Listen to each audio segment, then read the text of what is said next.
The 93X Half-Ass Morning Show podcast is sponsored by Standard Heating and Air Conditioning. Get $40 off a furnace or AC tune-up, or double your savings and get $80 off when you get them done at the same time. Visit standardheating.com to save now. The 93X Half-Assed Morning Show. 93. Beware, it's the Addams Family cereal. Introducing Nestle Nesquik cereal. Nintendo, it's for breakfast now. Nintendo, it's a cereal. Wow! And today at breakfast, there were these Pop-Tarts.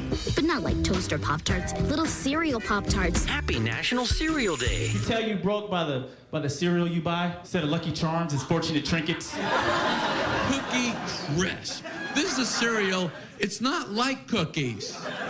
It is cookies. A bowl of chocolate chip cookies. Cereal's contagious, too. Like, you ever see somebody up in the middle of the night, you catch them in the kitchen? You're like, man, what you doing now? Oh, just getting some cereal. You know what, man? I'm going to give me some as well. Wake up and help yourself to another bowl and enjoy your National Cereal Day. Good morning, friends. Okay, everybody, it's showtime.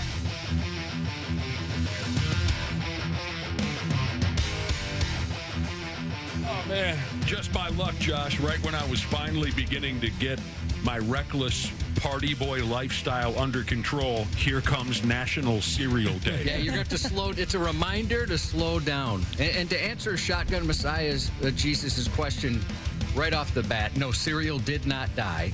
It's National Cereal Day, so there's your little cereal montage. It's alive and well, and very much so. I got to get into the beer and chasing women to celebrate this. That's bad timing. Now it's anyone's guess what ditch I'll be found in tomorrow morning. National Cereal Day. I can't help but think of the grossest thing I've ever seen regarding cereal. Nick, you and I were together as we were many milestones in our lives over the years. Very true. And we saw a grown man to win, at the time, $15 corn tickets, eat a bowl of cereal, but there was no milk in there. There was human pee. Oh. That entire bowl of cereal he ate, and I don't think he's the guy that won. That's not right. That's even worse. Radio was different 25 years ago. It was. That was one of the less gross things that happened for concert tickets back in the day. Wow. Yuck. What kind of cereal was it? I thought it was like difference. I don't think that helps if it was like some raisin bran with pee. Was it like Ashley, how do you expect Wheaties? us to remember I don't know. I don't know. The pee is what stood out, Ashley, believe it or not. Your question reminds us a lot of someone that used to work here, doesn't it, Josh? Yeah. That was interesting.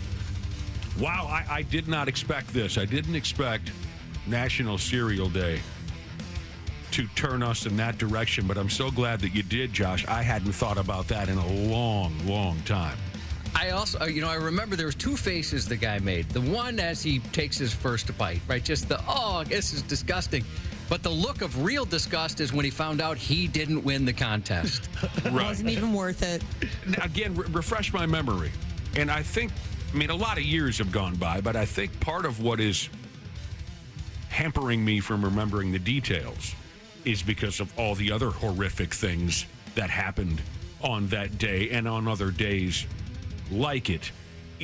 One more time, it was his own urine or someone else's urine? His own urine, if I remember correctly. Guess that makes it kind of better. And again, it was for tickets to go see Korn. And I have a question. Who the F is Korn? Right. $15 concert tickets, maybe?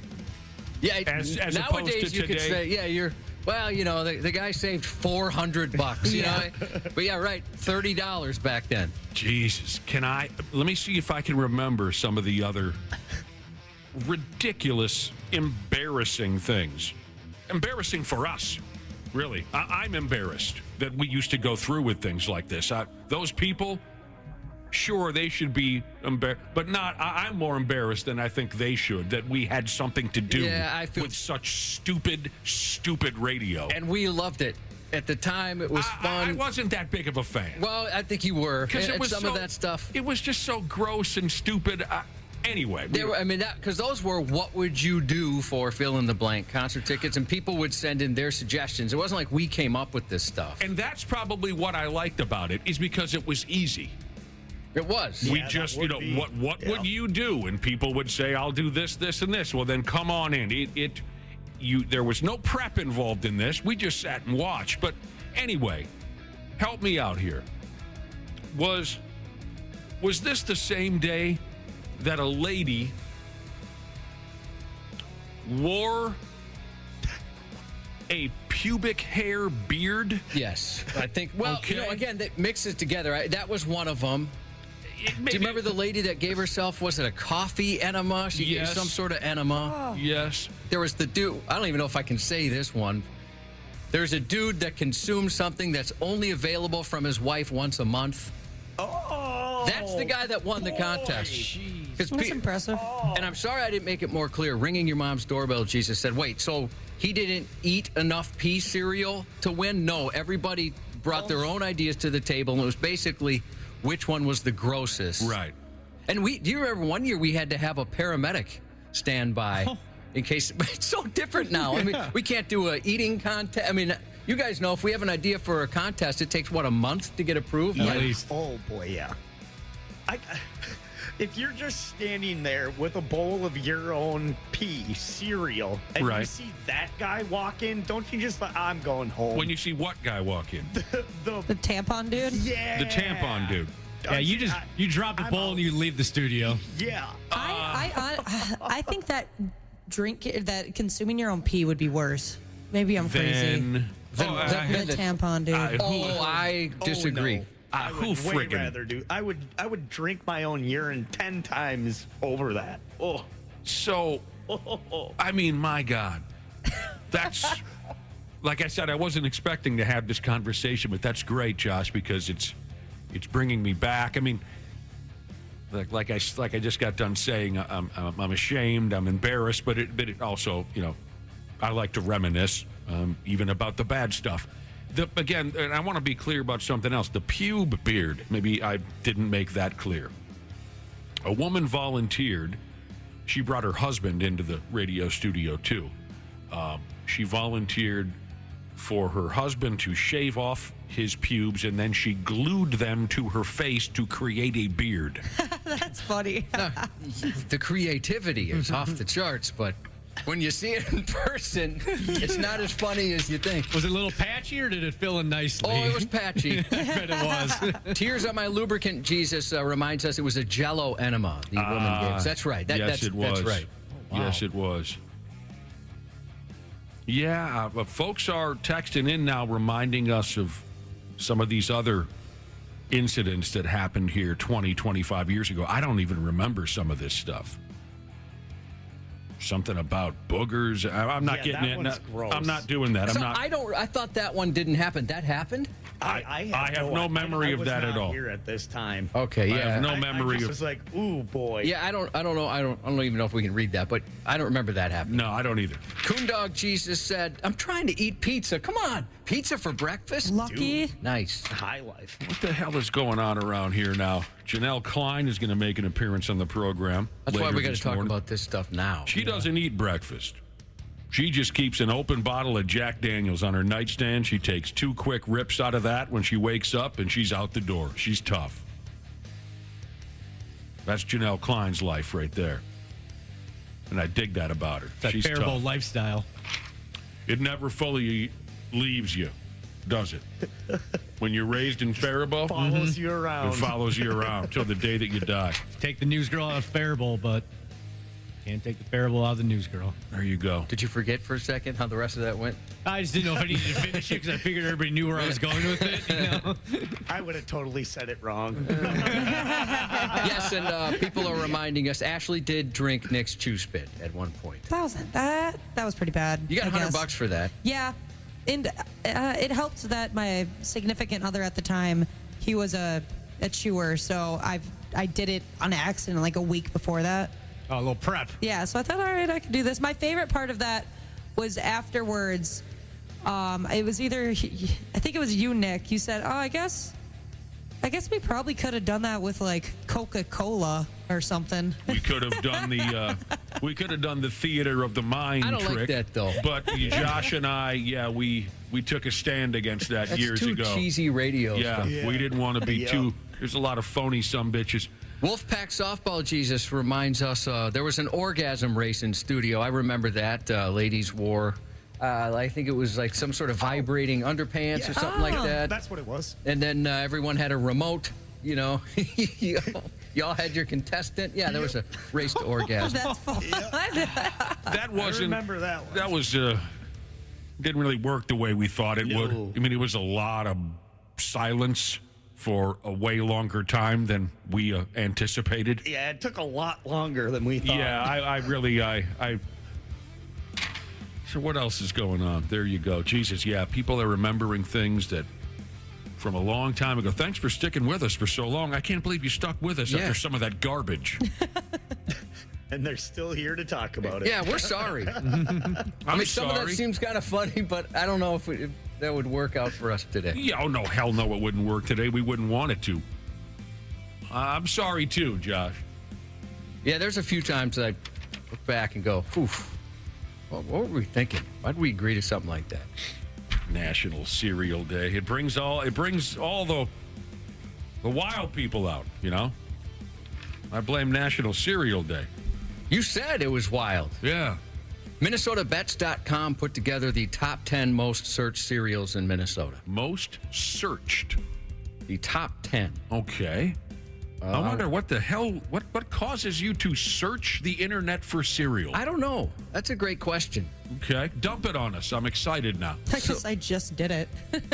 Did you really? Yeah, that's one of the articles you have. It's like the best cereal. Yeah, so, I just, so maybe it's for that reason? No, well, I don't know. I remember Darren Corbin was just on the show The Floor, and one of his categories was cereal. I know we talked about it then a little bit. Okay, local wrestler Darren Corbin, a friend of the program. He was on a game show. Yeah, with Rob and he Lowe. tried to, pardon me? With Rob Lowe. Cool. And he tried to answer some questions about cereal. Where are you going with that? We just brought up cereal in the past. That's why my search history One was of the about past cereal. conversations we've had about cereal. Yes. Okay. The most searched cereals. Yeah, I'm fascinated by why someone would sit in front of their computer and search a cereal. Maybe you're looking for nutrition information or something. Yeah, or where it's available. MinnesotaBets.com, for the last year, they say from 10 to 1, Rice Krispies, Corn Flakes, Captain Crunch Berries. So I would think it'd be more kind of odd cereals that you'd look up to find more about it. But these, have been around forever. Frosted Flakes, and then your top 5, Fruit Loops, Fruity Pebbles, which, by the way, have a collaboration with LeBron James again, and you can buy that Nike. I think it's a Nike shoe. Mm-hmm. He does Nike. Cool. Lucky Charms, Cinnamon Toast Crunch, and the number one most searched cereal by Minnesotans, Cheerios. Just regular old Cheerios? That's always number one. Yeah, Cheerios is number one across the board. I know a guy who puts Cheerios in his beer. Have you ever heard something like that? No. He should be arrested. A small handful. I don't really get it. Does he call it Beerios? He does call it And Beerios. the whole crowd laughs and laughs. This is okay. Michael, a listener named Michael, texted in for why folks search cereal on the internet. And he said it's about pairings. You're looking to find out which cereal goes best with your urine. That has to be it. I was getting a kick out of, here we are on National Cereal Day, and there's pages upon pages of information on National Cereal Day. I didn't think it was that big of a deal, but for some of you older folks, you probably remember the gimmicky cereals of the 70s and 80s, where they would pump out a cereal just to take advantage of a popular movie or a popular television show or something like that. I like when they do that. Ones that I usually have to look up. You look those things up for some reason? Like someone will mention like Frankenberry, and I never saw Frankenberry. Oh, really? They still bring it back. Wait a minute. You never saw Frankenberry? Like in the aisles. Oh, going I down thought the maybe aisles. it was a movie that I missed. No, okay. so I was like, is this really a cereal? And then you look it up, and it's like, whoa, wow, it was a cereal. It's now gone. Now they're thinking about bringing it back. So I love those. The monster cereals, those are the best. You admit that periodically you have cereal-related conversation, and then you turn to the internet for help. Just someone will bring up a cereal or something like that, and I'll be like, "Oh, never heard of that." And Right. then quickly look it up, do a little research. I think that's what I just said. But anyway, okay, these are cute. Tell me if you tried any of these, Josh, back in the day. By the way, I like sugary cereals. I do. Oh, God, I get criticized for it because I just windmill sugary cereals into my arrogant yapper. I would pour extra sugar on Rice Krispies. Here's the deal, though. One day I had a big fat-ass bowl of Frankenberry, and I thought I was going to shoot through the roof of my home. I don't follow nutritional stuff. I don't look up how much sugar. I couldn't possibly care less about any of that stuff. But maybe it was just me.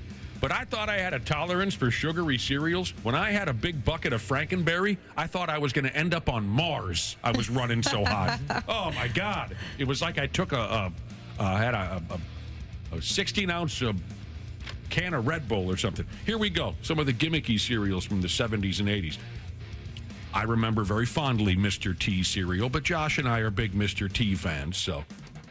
I never had it, but I remember from Pee-wee's Big Adventure. He sits down at the beginning of the movie with that big machine that pours a bowl of Mr. T cereal for him. I have a Mr. T cereal T-shirt. That's awesome. I do.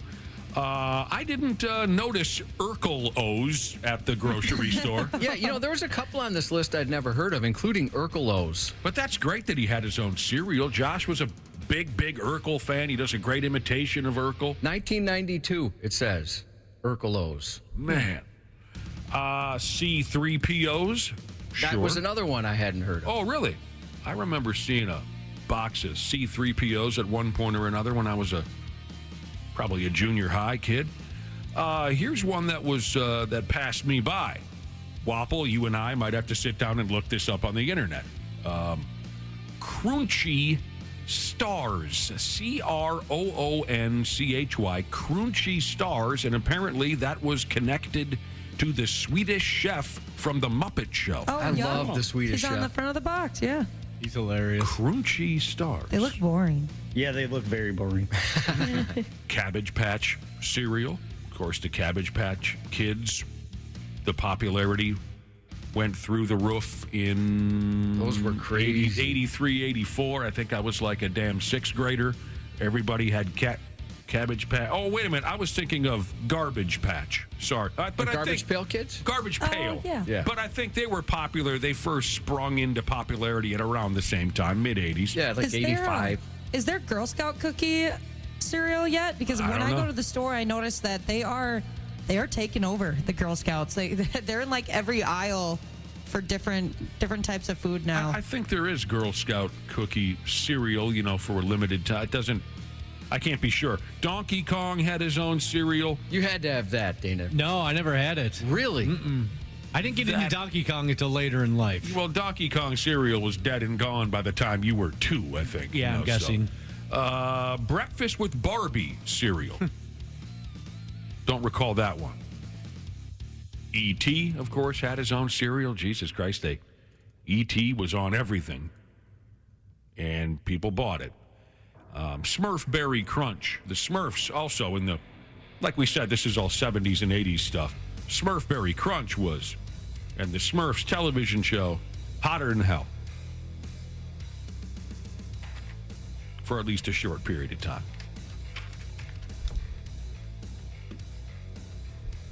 Remember on Saturday Night Live, Colon Blow? Yes. I could use some of that now. I used to think it's funny. Colon Blow. Now I find it offensive. I think I've heard it said out loud. When did they dump this bit on us? And I don't mean to be cute by using the word dump. Boy, I don't. Was that early 90s, late 80s? I can't remember. 89. 89? Mm-hmm. I loved cereal because of the games and everything on the back of the box. Oh, I used to read the heck out of it. But we never had name brand cereal, so I'd have stuff like Marshmallow Mateleys instead of Lucky Charms, stuff like that. But it came in bags. Yeah, I remember the bags. Yeah, the bagged cereal tastes better, I think. Like if you get the Fruity Pebbles in the bag, but they're not really Fruity Pebbles, those are my fave. Wait a minute, it all is in a bag.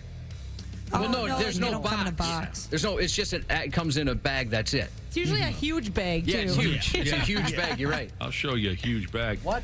Did you catch this, Josh? On this in this article about, speaking of your constipation issues, did you catch this cereal called Poop Like a Champion? Yeah.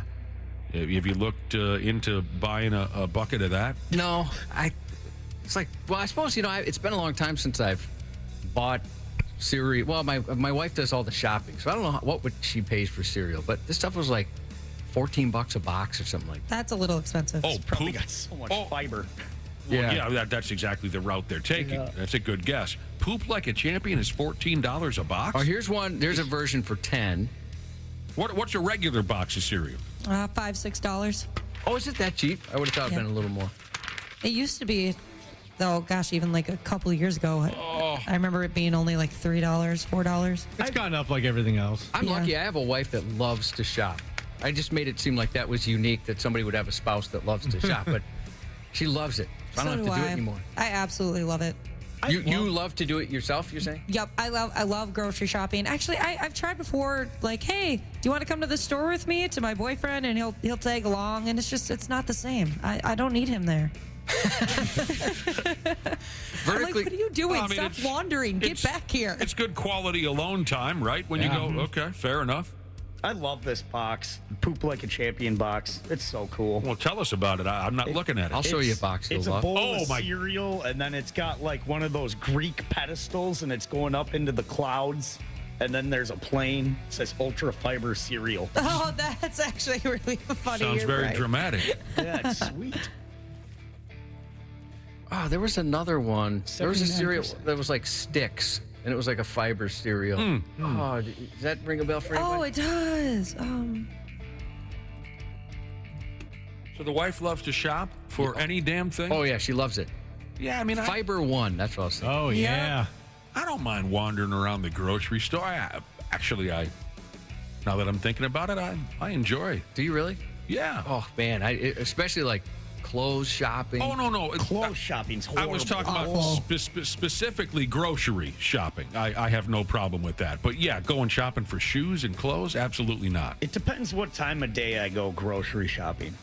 If I go like a Sunday, it's always brutal. So many people. You do not go on the weekends. Yeah. Never on the weekends. It's deadly, Wapple. I absolutely love like a Monday at like 11 o'clock in the morning. Yeah, so good. It's just you and all the older people. Yeah, I love it. Or the stay-at-home moms and stuff like that. Yeah, it's just wide open. You know, things might change for me, though, in 5-6 years when I turn 55 and I get an opportunity for that senior discount. I grew up working at a grocery store. I was a grocery transfer technician where I'd bag all the groceries, bring it to somebody's car. Yeah. And I always thought, hey, look at this old guy, 55, getting his senior discount. How pathetic. And now I'm going to be that guy, and I can't wait. That's going to be awesome. See, find Josh at Perkins every day after the show. Oh, some buddies my age. Mm-hmm. I loved seeing that. Yeah, some of the old timers just sitting around a big round table. Or a McDonald's just hanging out. Oh, yeah. I look forward to that. Yeah, I don't mind walking around the grocery store. Everyone's mostly pleasant. This is my personal experience. As you guys know, every day that goes by, I'm more and more in love with donuts and cookies and cupcakes. So I get a little thrill by raking a few of those items into the what do you call that thing that you push around? Cart? The cart. But here's the thing. I've become so enamored with one little grocery store out in the Lake Minnetonka area that me and my friggin' wife go to. I've become so enamored with it that I'm seriously considering, if I live long enough, to retire from this miserable business. If I live long enough and I'm able to retire financially and all that, economically, I would like to be the old timer that kind of shuffles around that grocery store and gets paid a few bucks to stock the shelves. That's how much I like that friggin' joint. I like that. Isn't it cute, just like a little small one, like mom and pop grocery store kind of vibe? It's not mom and pop. It's a big brand name joint, but it's very small. It's much smaller than the others. It's a Lund's, I believe it is a Lund's out on 15 and 19, would that be Navarre or Tonka Bay? I don't know why I was keeping it a secret, but I like that place so much when we stopped by there that if I'm able, I'd like to hand them an application when I'm an old timer, and I want to be the guy that I'll do whatever the hell they want me to. It's just such a pleasant, nice place to go. That's one of those things where I always feel like, they're so fancy that there's going to be a cover charge or something like that, or a dress code going into Lund's. I get what you mean. Their shelves are gorgeous, though. Like their shelves are gorgeous. They like it really. It makes me happy shopping there because everything is where you think it should be in a grocery store, and everything, like, there's not stuff in the wrong place on wrong shelves. Everything is organized really nicely. You know the joint I'm talking about? Well, all Lunds are like that. Oh, okay. Yeah, we're all super nice. I love asking the grocery people where something is. They always know. It doesn't matter what it is. They're like, oh, aisle 4, halfway down. On your left, bottom shelf. You get a thrill out of that? I think it's amazing that they know absolutely everything, where it is in the store. I'm more impressed with the people at the hardware store at Menards. Oh, that is true. I need a screw that's like this, that's an inch, and it's kind of like that. They're like, oh, yeah, that's aisle C4. They know everything. That's what I was going to say about what I'd love to do is work like at a Home Depot, Menards, Fleet Farm.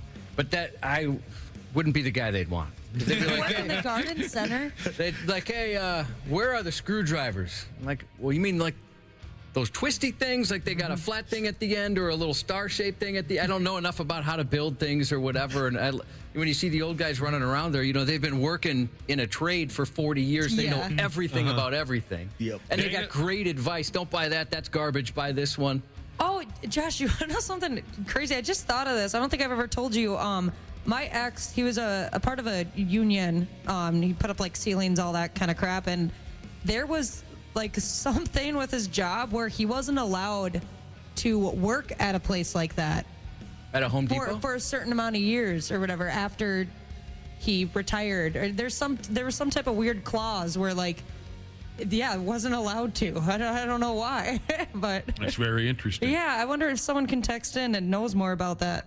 Dana, they don't all know what the hell's going on at those big hardware stores. You know my story where I was looking for some lag bolts. I was hanging a television. This was one of my fondest memories of walking into one of those big fat joints, I don't know. I don't recall which one it was, but you know the type of store I'm talking about. One of those big, massive hardware stores. I was looking for lag bolts because I was hanging a television from the wall, and I walked in, and I saw the first young person wearing their uniform, and I said, can you point me to where the lag bolts are? And the kid said, man, I don't even know what the F that means. Probably that's the boat I'd be in. I like that you didn't guess or try to find somebody else who could assist you in the right direction. Just was completely brutally honest. A couple of my favorite memories are at a hardware store with just the enthusiasm from the old timer working there. Like one time I needed a wire stripper, and he's like, come over here, son, let me show you something. This right here's the Cadillac of wire strippers. And I bought it. I have the Cadillac of wire strippers. And then we needed a dishwasher. A little bit ago, and there was this guy. He taught us everything about dishwashers, and his passion was infectious. Gotcha. And he was telling us family stories about dishwashers he had back in the 70s all the way up to today. It was great. It's all scripted.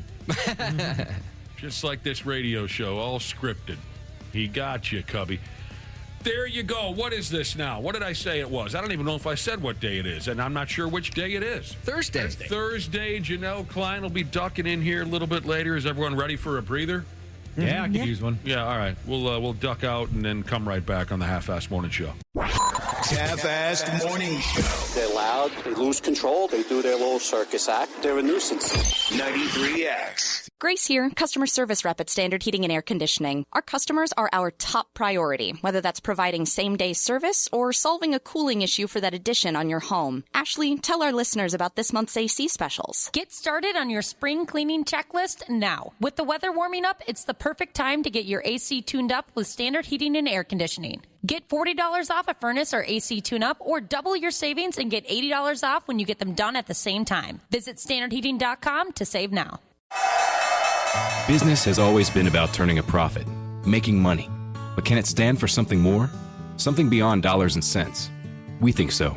We think that today, business has a higher calling, a purpose to be fair and just, to do right by their workers, customers, communities, and the environment. And it turns out companies successful doing that also do better for their bottom line. When you see the Just capital seal, it means this company is a force for good. Visit justcapital.com to learn more. Stupid news on the Half-Assed Morning Show. Yeah, we call it the stupid news. And we've been making these reports for years. We certainly hope you enjoy it. We think it's fun. We start off with some fun right here. This is fun. I know so because a buddy of mine in high school did this, and it was effing hilarious. A dude in a town called Queensland, Australia, mowed a gigantic penis shape into his parents' lawn. It's impressive. It really is. My pal back in the summer of 1989, he got in a little trouble with his folks for mowing them a giant penis shape. This dude in Australia damn near got a jail sentence dumped on him for all his hard work and creativity. This mess went to Australian court, and the judge called the lawn penis guy, the judge called him a serial pest. Now, it is pretty effing pathetic that the lawn penis guy is effing 44 years old. My buddy, my high school buddy who lawn penised his parents' yard was effing 17. Okay. Yeah, I think once you get past mid-20s, it starts to, year after year, get a little dumber. This guy's 44. Apparently, this fella violated some kind of domestic violence restraining order that his brother had laid out against him. But the moron just couldn't help himself, I guess. A prosecutor for the case, he told the court that the lawn penis man saw the opportunity to leave this message, if that's what you want to call it, for his older brother at their parents' house when he saw the lawn was overgrown. You know, so he knows his brother hangs out there at his folks' place, their folks' place. The lawn's a little overgrown. I'm going to get him. I'm going to mow a big fat D right in the middle of the... After he mowed a fat rod into his folks' lawn, he disabled the mower so his brother couldn't mow the rest of the yard and in turn kill the fat rod. Oh, that's funny. Dude also mowed his brother's name alongside the giant yard pecker. That is hilarious. He told the local cops that it was, quote, just a joke. He was trying to aggravate his brother. But nobody else was laughing. And like I said, he had some kind of restraining order against him from his own brother because of the past issues that they've had. I mean, mowing a penis out of anger, that's pathetic. Yes. But I kind of want to do it out of comedy, and I'm wondering, as somebody on the cusp of 49, is that pathetic or is it a good bit? It's okay. I think it's a good bit if you're just doing it to be funny and I like wouldn't show your wife, haha, ain't that funny, and then like fix it. You couldn't have said it any better yourself. If you're doing it out of anger, that is sad and pathetic once you get beyond, 18 years old. But if you just want to do it just to have some laughs and try to crack up the neighbors, then I think you're just the average guy looking to pick up everyone's spirit. So that's not pathetic. No, it's not pathetic. I was wondering, just last week, I ordered a magnet for a friend's work trailer that says, warning, cowboy butts drive me nuts. Yeah. Of course. And I went through a lot of work for this thing in the way that it, it was a small, okay, I'm going to say it and texts are going to come in. It was a small package. Oh. And it blew away in the neighborhood somewhere. And I was outside with a flashlight looking all over the place. I couldn't find it, so I ordered a new one. Then one of my neighbors found it. So now I've got two. So I placed it on his vehicle. You've got two of these magnets. Now I have two, yeah. Would you mind giving me the other? I would like to play that prank on somebody that I know. Yeah, but do they drive you nuts? They have to sort of drive you nuts, these cowboy butts. Otherwise, you don't. Well, then I don't deserve to be part of the bit then. Yeah, because I'll find a different one for you. I'm more of a. I hope you understand. I'm more of a trucker butt guy. You're a trucker butt? Because I own one myself. I could find that. Yes, I have a trucker butt. And then my stepson put a large cardboard. He wrote on a large piece of cardboard, douchebag, and he put that underneath my windshield wiper and said, this is to share. He's been using that on other people, so the same guy, I put that on his truck. Oh, it's like paid forward. So you've gone through with the prank. You've put them 2 in 1 week, and I started to wonder, is this kind of getting stupid? Am I too old for something like this? You're having a good time. How did these folks react? Do they know yet that you've put this magnet on the bumper of their vehicle? Yeah, he found that out right away, but he didn't give me the satisfaction of telling me. Instead, what he did was put it on my truck. Oh. He realized his right away. I was driving around for a while with that thing on there. Really? God dang it, that's funny. Me. That's funny. All the while, Josh is thinking, man, I got him. Yeah. He can't even find it. That fool driving around with that on there. Yeah, I drove around with it. That can be fun because you're just doing it out of the spirit of good times. I mean, it brings me back to when we used to go to Rockfest. Is that the one out in Cadott, Wisconsin? Rockfest. Yep. We went to Rockfest a few years in a row and just had a riot. And we were young and we were just complete derelicts. On the final day of Rockfest, we were there for 3-4 days. One of our buddies, he told us the night before, I got to get up early tomorrow and get the hell out of here. I can't be messing around here all afternoon, having a few beers and then packing up the tents and leaving. I got to get the hell out of here right away in the morning. So thanks for the good times. And he goes into his tent and he falls asleep. We went, watched a couple of shows, came back. Of course, we're wildly intoxicated. And being out in that empty field, well, not empty, but being out in that field all weekend long, all of our vehicles were covered in about an inch of dirt and dust. When we got back to the campsite that night, remember, early riser guy, he's already asleep. We, just with our fingers, we drew, I'm going to take a guess, 25 different penises on his vehicle. You following this with the dirt and the dust? We can just trace small ones, massive, long ones. Some of them were in the process of producing something, right? Oh, God, it was beautiful and horrible at the same time. The next morning, we wake up and early riser with the penis mobile has left already. And we kept waiting for our phones to ring and to hear early riser on the other end of the line saying, you sons of bitches, right? We thought it would take him maybe 20 minutes, an hour, 2 hours to notice. He went all the way home from Wisconsin and to work the next day without noticing that we had put 25 penises. He finally gives one of us a call and he says, you bastards, I had no idea why everybody was laughing. That was driving. It took him a day and a half to realize it. Something similar happened.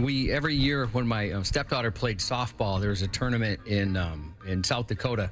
And so on the way back from one, her dad was one of the coaches, and some of the girls wrote in dirt, honk if you're horny, on the back of his vehicle. Classic. So people were honking, including myself, because I happened to be horny. Yeah. I'm driving. Our request was made, and you were, in fact, horny. It wasn't a comedy honk. This was a legitimate, that describes me honk. You were the one legitimate honker. Yeah. And I was a little upset with the ones that were doing it to be funny. But, so people were honking, and I see him kind of throw his hands up in the air like, what am I doing? I don't understand. Too slow? Am I right? I eventually had to call him and say, hey, man, just so you know, the girls wrote, honk if you're horny on the back of your car. That's fun. So, anyway, this guy who mowed a big wang into his folks' lawn, he's not going to go to jail right away, but if he keeps effing off, he will. The judge dumped a 2-year suspended sentence on him. If he keeps acting up, he will go to jail. This is a great idea. I'm going to give credit to who came up with this. Instead of mowing a penis into the lawn, mow all the grass except for a penis shape, so you have a 3D penis. Oh. Wow, that'd be difficult to do. I mean, you'd have to. Doesn't that sound like it's a lot more difficult? I need to sit down some graph paper or something. Maybe like a chalk line or something like that. You turn your lawnmower into sort of a stencil. I don't know. So I mentioned I had a high school buddy who did this to his parents' yard when we were about 17, and his parents weren't terribly thrilled with it. I had another friend who sabotaged his parents' yard, and this was much more mean-spirited, and it got him thrown out the house. He had real problems with his dad. We were probably 16. I mean, a lot of us, I ran with the crowd where a lot of my buddies had issues with their parents. They were getting thrown out the house and whatnot. A few of my buddies, I should say. This kid, if I'm remembering this correct, he was so angry with his dad, I believe he took bleach, out into his folks' yard and poured the bleach to where it would spell out, F you, Dad. Is that psychotic or what? A little bit. There was and so it burned it was... When I was right out of high school, I mowed lawns. Awesome. I loved it. I absolutely loved that job. And there was a guy that called us out to work on his lawn because he apparently had let a couple of employees go, and they did something very similar. They wrote crook and douchebag on with whatever they used to kill the lawn. I forgot what it was. I think it was bleach, but I don't know. For us, somebody texted him before. We've mentioned this before, and they said what it was. Yeah, I can't remember. But yeah, I mean, it didn't come back. Eventually, we just had to resod it. That thing never came back. Man. Crook and douchebag. Is it crazier if the quality of the lawn penis is, like, great? Is it crazier? Well, again, it depends on if you're doing it out of anger or doing it out of humor. But it could show that you've done it before. Well, not necessarily. Okay. I mean, so good at doing it. Oh, this guy could have done that before. I think I see what you mean. I mean, like, why does he have so much experience in this? Well, I mean, Josh. Yes. Well, what are you saying? I mean, Josh has a close friend who is an absolute expert at drawing penises. Does that make him crazy? See, I don't know. It doesn't. It means he's an artist. He's an entrepreneur. I've mentioned this before. Wapple, back in the day, before the internet, before OnlyFans, before all this kind of stuff, and where porn wasn't as prolific to get when you were in high school. At least for us. I don't know. It's Catholic school. Maybe it's different for folks that were not in that situation, but he would draw these. You just tell him, here's my fantasy, and he'd say, no problem, and he'd draw these porno pictures, and he'd make like $10 a picture. Wow. I mean, some of them were disgusting. Josh makes a great point. With the amount of detail. We older fellas and women, sometimes we just had to draw our own dirty pictures because we couldn't get our hands on the... Nowadays, you young people in that room, you've had internet porn since you were 9 years old. Sometimes we just had to draw dirty stuff on the walls, on our books, our textbooks, in our parents' lawns. It's like Robin Hood Men in Tights. The guy's looking at the Playboy in Braille. It doesn't make you crazy. This is why you kids don't appreciate anything. No. It's so funny. You with your Tinder and Pop Rocks and Diet Cokes. Entitled is what you are. Entitled. Yeah, I just can't get over that at any time. I think I mentioned this before. I heard some young guys bragging about all the tail they're getting, right? Oh, we're getting laid left and right. But they're on Tinder, and their line to somebody is, sup. And then, maybe half of them say, let's bang. Mm-hmm. Who can't get laid nowadays? Who can? You can order it off a menu. It's the easiest thing in the world. We used to have to go places where we hoped there weren't cooler, handsomer guys and hope that there's girls there. And that was a long shot. All right. While we're on the topic of, penises, I guess, this is terrible. In Charlottesville, Virginia, some dude... This is crazy, Wapple. Being skilled at drawing genitalia doesn't make you crazy. This is crazy. A sick degenerate interrupted a community Zoom meeting by busting into the video meeting and vigorously masturbating. That's how they put it in the story here. Vigorously masturbating. Yeah, that's crazy.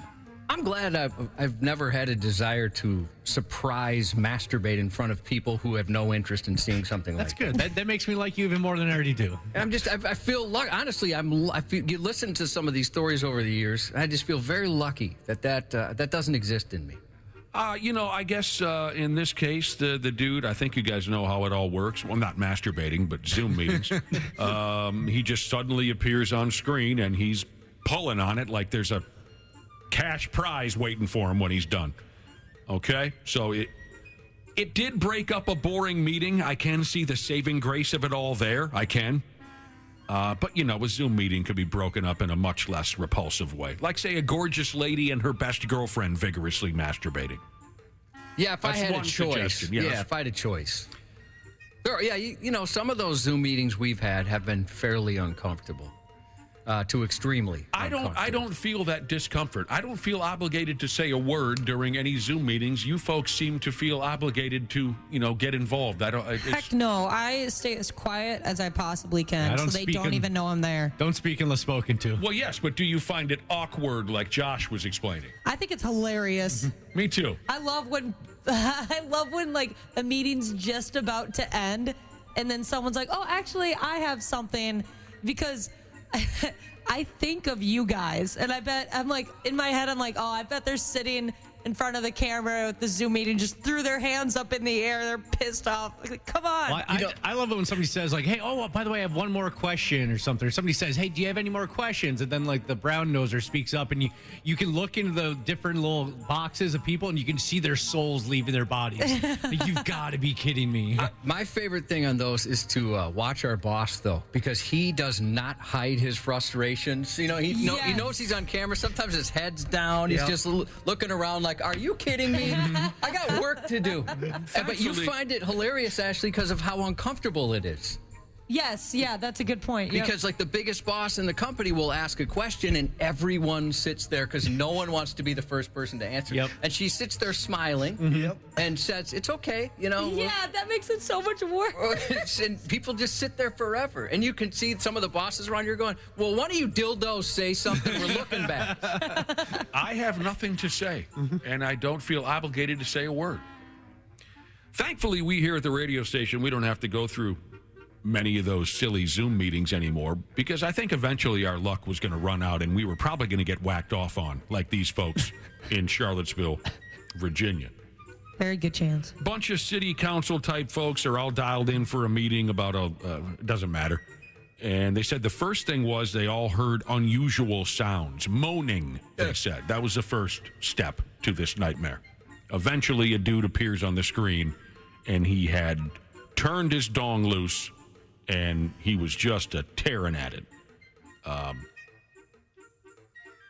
They got him out of there. They hit the delete button. I don't know what you do to get the masturbator off your Zoom meeting, but they did. They went on with their meeting. The bad news, it says here, getting rid of the watch me beat off guy was the only thing they agreed on for the rest of the meeting. That's too bad. But Dong Puller is still out there somewhere. They didn't catch him, so be ready. He might target the next Zoom meeting you're involved in. And let me give you some professional advice. I don't know if I'm qualified, but I'm going to go ahead anyway. If a Dong Puller shows up on your important company Zoom meeting and you recognize him, don't say a word. I think it would be bad for your reputation to holler out, oh, man, I know that guy. Well, if it goes on long enough and nobody says anything, I'd be compelled to at least encourage him. Say something dirty to make him finish quicker so we can get on with the meeting. No, that's a bad idea. I don't want to be there all day. I mean, I've caught two men here masturbating. You have? So there's a couple guys I could see that would be, oh, I didn't know my camera was on, doing something like that. Maybe you just pull yours out and start doing the same thing. In solidarity? Because I'm so uncomfortable. I think if you recognize the guy, if you recognize him, don't say a word. At my last job, we had some dong masturbators jump in a Zoom call. Cool. Seriously? It was right at the very beginning of the pandemic when Zoom was still kind of in, I guess not in infancy, but people were still kind of figuring it out. And our boss told us, hey, why don't you set up a Zoom call, put the link out there on social media, listeners can come and hang out and you guys can all talk and, just kind of bond a little bit. We're like, all right, yeah, whatever. So we do that, and we didn't realize that by making the link public, it starts out, there's just, a couple of us, we're all chatting, 30 seconds in, and all of a sudden, ding, ding, ding, ding, ding, ding, ding, ding, ding, ding, ding, just people whacking off left and right. You mean a mass amount of masturbators? That's fun. And people, broadcasting porn in their little, conversation box. It just turned into an unmitigated disaster. Oh, that would be a blast. That sounds like... Reminds me of that South Park episode where they're going through chat roulette. Yeah. Penis. Everybody's masturbating on that. Oh, gosh. I loved doing that or going through that kind of stuff when I was in, middle school. Those things that, you can just, talk to anybody in the world. It was the majority of it was dudes that were like, hey, take your shirt off. Chem teacher Shiza said there's a middle schooler at the school she works at who recently got in trouble for building anatomically correct body parts with fruit at lunch. So you got to know what you're doing. You do, by God. Just a day or so ago, we were jaw-jacking about how the godless internet and the worst mistake in human history, social media, has turned the public library into an insane asylum. Hell, when we were kids, Cubby, we were encouraged by teachers and even our own parents to go to the library. Yeah. When we were 11 or 12 and we'd say to our folks, I'm bored, our folks would say, well, then get the hell out of here, you ungrateful little bastard. Get on your bicycle, go to the library, read a book. Yeah, your parents would be, they'd be psyched if you wanted to go on your own, not realizing you went because you knew you could look up dirty words in the dictionary and the Sports Illustrated swimsuit edition just came out. Yep. We were encouraged to go to the library. Now, it's an insane asylum. Now, I can't exactly blame this year next disaster on social media, but I can at least partially blame marijuana, which I also enjoy doing. Police in a town called Carmel, Indiana. They had to go ahead and arrest a 42-year-old lady a couple days ago. She allegedly walked around naked at the local public library while under the influence of marijuana cigarettes. I didn't know marijuana could do something like that to a person. It turns everybody into an idiot. The gal is from town. I guess she's relatively well known. She's called Gwyn Cornell. Gwyn Cornell. And the story says that she stood up on a bench there at the library. She took off all of her clothes, even her bra and her little underwears, and then she started walking around the joint like she was on a fashion show runway. A library employee told Gwyn that she had to put some damn clothes on.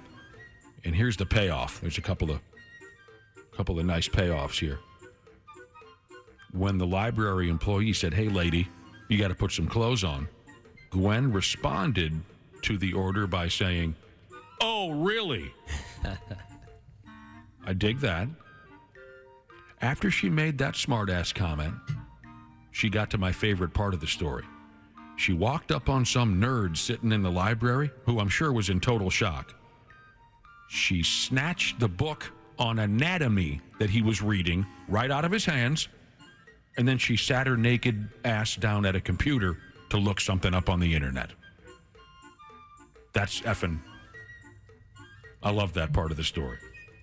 Just take the book out of the kid's hand, sit down, start typing. And she wasn't even trying... She was, I should say. She was trying to make small talk with other folks at the library, like her vagina wasn't out of her pants. You know what I mean? When the cops got there, Gwyn was smoking grass out of one of those cute little marijuana rods.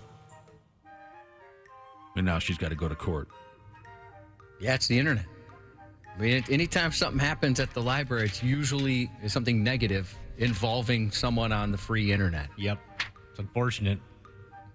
I got to say, anytime I go to the library, I do look over there and go, what's going on today? Definitely. What do we got? You have to. Anybody spanking it? Gosh, it's been so long since I've been to the librry. I have one like right up the street from me, too. Where? Start going. Been so the long library. since you've been where? The library.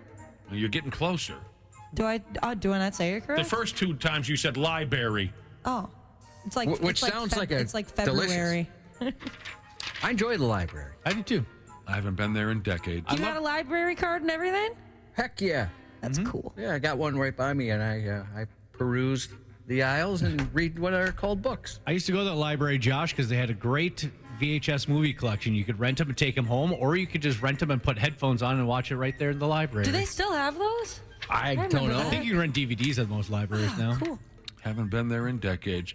Now, remember, we were also talking about a dude who stole a horse and tried to walk it up a few flights of stairs so he could hide the horse in his apartment.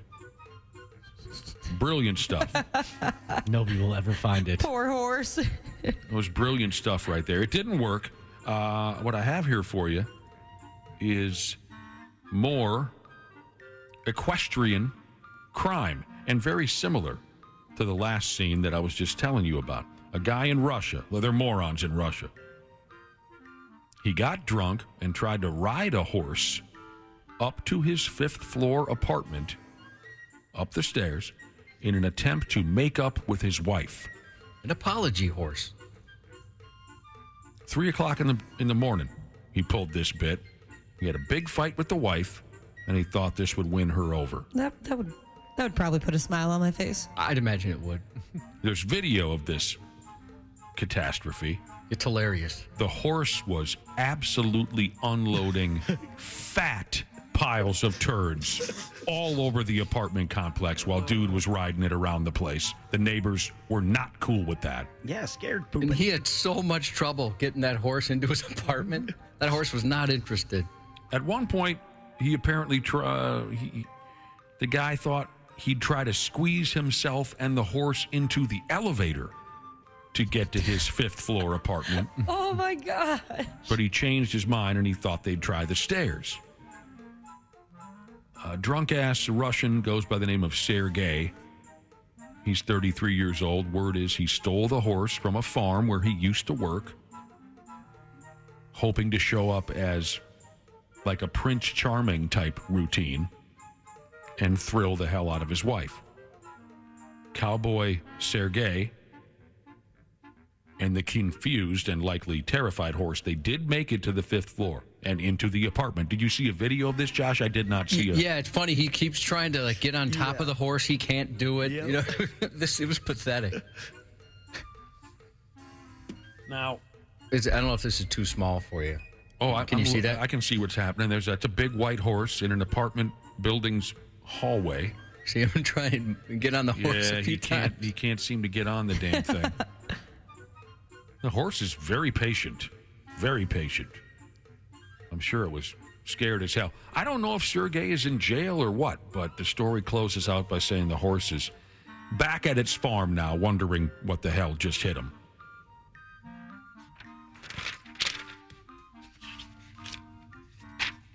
That's really interesting that we got 2 of those stories within, what, a couple weeks? Yeah. Yeah. Mm-hmm. Is it possible Sergei might have heard the original story and was inspired? It could have been. Probably, yeah. Was inspired by such a thing? All right, do I have time to... I think I got time for one more.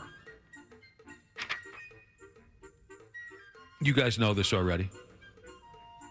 Some of us would do anything to be noticed, anything to be internet famous. Like this silly bastard in Vancouver, British Columbia, who intentionally drove a car into the ocean because someone called a live streamer paid him to do it. Genius. There's a video posted online. It shows a guy driving a motor vehicle into the water at a place called the Rocky Point Boat Launch. And then the effing guy jumps out of the vehicle before it sinks. Yay, am I famous now? I thought, Nick, you in particular would like this.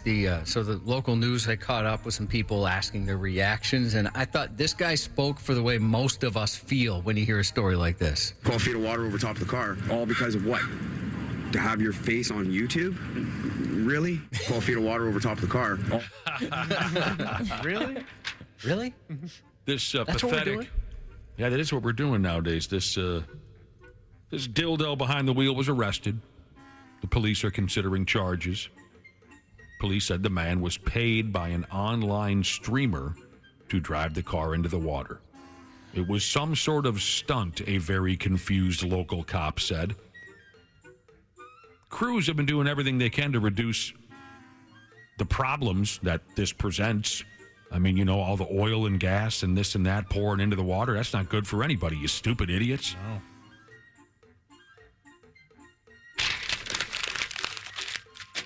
But there you go. Has anyone here had... What, Dana, you love social media. Oh, God. Twitter. Wasn't that social media? Yeah, but that's just the one I like the most. Yeah, I was Okay. just specifying. I mean, and you've gotten national attention over that. Does that do something for you? It must, right? Otherwise, you probably wouldn't be on it. Or how do you describe something like that? I mean, it's not like what I go for, but it doesn't really do a ton for me. It's gratifying. It is? Yeah, when you post a tweet and it's a banger of a tweet and you get a bunch of little likes. Yeah, there's something there, definitely. So I was just curious. Dopamine. If, you know, a live streamer says, hey, do this for me, and then you know it's going to get you a ton of attention. Am I going to drive my car into the ocean? Yeah, would you do something like that? No, maybe a probably not. small pond. Maybe a reservoir. No, I don't think I would. It's not that important. Yeah, I'm just curious. I don't know. I kind of wonder if you would. I kind of wonder. I think if the right person asked you, you'd do it. Yeah, I think if the right person and you knew you were going to get a certain following, you might. Maybe. Maybe. He said that he paid him, though, so like that would be more of the... That would be the incentive more than the likes. How much, man? How much are we talking? I'll do anything for money. You'd do anything for money. Like maybe get a second job instead of driving your car in the ocean and have to piss off the rescuers and everybody that works around there. And then pay all the fines that are going to be much more than the money you just made. Yeah, you have to buy a new car. I mean, I'm not trying to be ridiculous or a jerk or anything. It just seems like maybe that'd be a better option. Yeah. That's why you're the smart one in the crew, Josh. I hate you social media people. We got to take a break. We'll be right back on the program. Sports on the 93X Half-Assed Morning Show. I got 2 left feet. I can barely jump, and I'm busting y'all favorite player's ass. Who's that talking trash? I know. I try to follow your rules around here, Josh. Rule number 1 is don't be talking trash. So who's that? Who's that coming off cute? That's D'Angelo Russell. He busts our favorite players' asses? Yeah, he's tired of people ripping on him, so he picked some of his favorite caps, and responded. Like, you talk about people on social media? Yeah, I guess. Whoever's criticizing. Again, with the social media. Yeah, I'd imagine it's social media. Oh, all right, so he's saying, F you. I'll bust your favorite player in the ass. Yeah.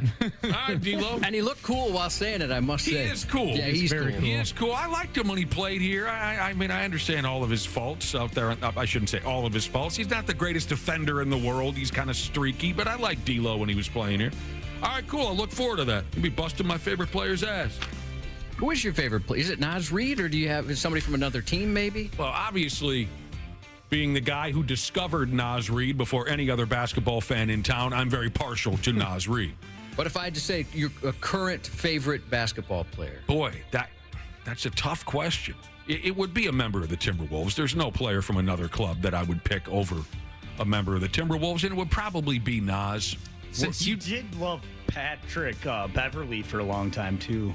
Pat Bev is still fun to watch, right? Yeah, he's more fun to listen to. Way more fun to listen to. Yeah, Naz would be the guy. Since you discovered Naz Reid here locally, do you have to go to the Target Center in 2 weeks to get your Naz Reid beach towel giveaway, or do they just give you one, send you one to the house? I don't need any appreciation at all for what I've done, Dana. I don't need a signed T-shirt, a jersey, sneakers, nothing. I don't need any of that stuff. I just need to know in my head that I'm the guy who gave all of you Naz Reid. Plus, he'll get his appreciation in the Hall of Fame speech at some point. I'd imagine you'll get your nod. If I get recognized, great. If I don't, that's still okay, Cubby. Speaking of hoops, Golden Gopher Basketball Club, they didn't have it last night. They weren't sharp at all. They lost at home to Indiana. The Wolves play tonight at speaking of Indiana. Everything's Indiana here. Suddenly, I realize everything is Indiana. Golden Gophers lost at home to Indiana. The Wolves play tonight in Indianapolis. Carl's not going to play. Something's wrong with his left knee, Josh. Oh, trick knee. That'll take Something a guy wrong. out. Got a trick knee. We'll tell you all about the Boys State High School hockey tournament here in about a half hour when Randy Shaver dives into the mix with us. The Pigs play tonight in Arizona, 8 o'clock. By God, we got all kinds of things to cover at 7:30. For now, I think I've given you all you need. We'll take a break, come back with Josh's news. Half-Assed Morning Show. They're loud, they lose control, they do their little circus act, they're a nuisance. 93X. Grace here, customer service rep at Standard Heating and Air Conditioning. Our customers are our top priority, whether that's providing same-day service or solving a cooling issue for that addition on your home. Ashley, tell our listeners about this month's AC specials. Get started on your spring cleaning checklist now. With the weather warming up, it's the perfect time to get your AC tuned up with Standard Heating and Air Conditioning. Get $40 off a furnace or AC tune-up, or double your savings and get $80 off when you get them done at the same time. Visit standardheating.com to save now. Are you ready for hard-hitting observations? Reality remains reality, no matter how hard you try to ignore it. The Ben Shapiro Show brings you all the news you need to know in America today. Again, I'm all here for the pop culture, people dating each other for the press. Ben breaks down the culture and never gives an inch. Every so often, and by every so often I mean literally every 27 seconds, so the producer gets fired. The Ben Shapiro Show on YouTube or wherever you listen. Hurt, upset, disappointed. You're supposed to be there to protect these kids. You're supposed to be their educator to show them the correct way. A British Columbia teacher's been suspended for allowing his students to hit each other with pool noodles. Russell Bodnar was teaching a grade 9 physical and health education class and allowed students to play a game of hockey using pool noodles instead of hockey sticks.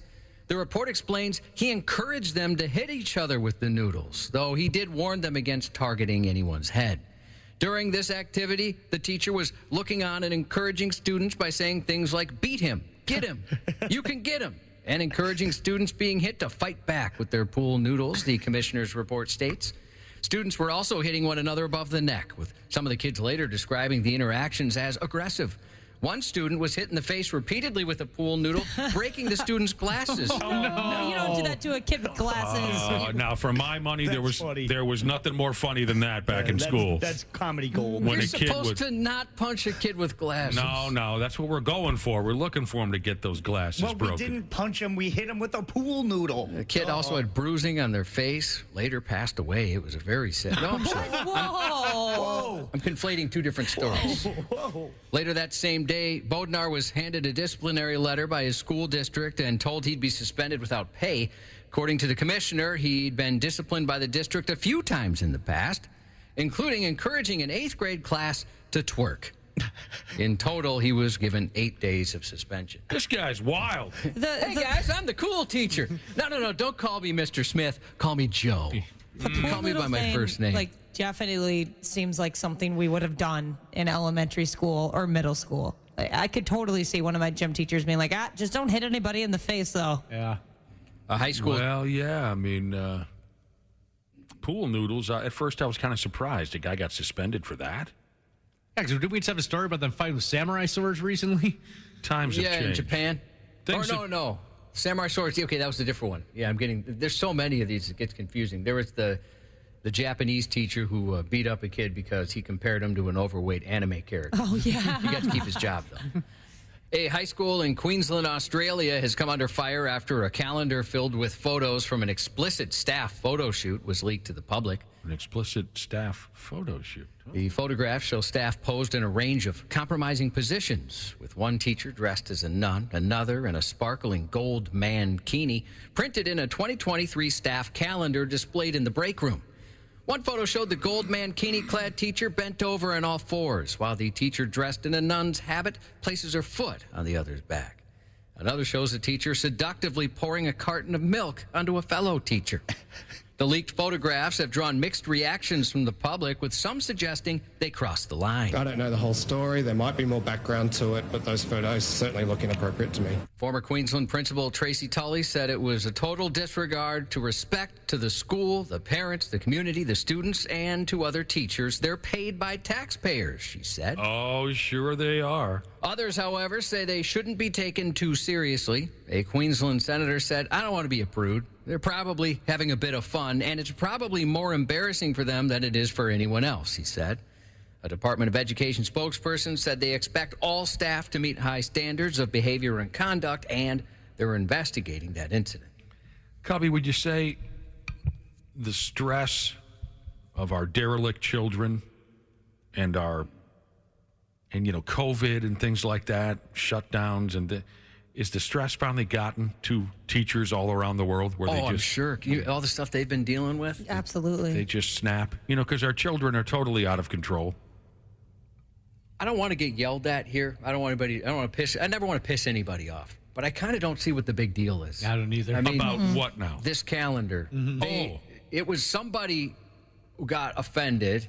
I guess, okay, maybe if you don't know your coworkers well enough, maybe you offended a coworker. Okay, I see that angle. Somebody, whoever it was, got offended and leaked the photos. Right. Yeah, it's not like they just went out in the hallway and said, here you go, kids, take a little bit of our calendar. And it was in a room kids aren't supposed to be in. Yeah. Right. So, I see where you're going with that, but you know how it is these days. If one person is offended, something has to be eliminated in order to avoid further embarrassment, right? And I get to that it's at a school, even though it's in an adult area. But now that I think about it, if we would put one of those calendars up in the lunchroom, I'd fully expect somebody to say, "What the hell are you doing?" And can I get one and how much? Yeah. Yeah, maybe the principal is just he wanted to be in on it and he wasn't in the calendar. No, he didn't get invited. What's wrong with me? Well, to me, it seems like a slap on the wrist type of thing. Hopefully nobody loses their job over it. A Texas mother was arrested after making a tainted drink for her son's 11-year-old classmate who stole his lunch. And apparently it sent him to the hospital.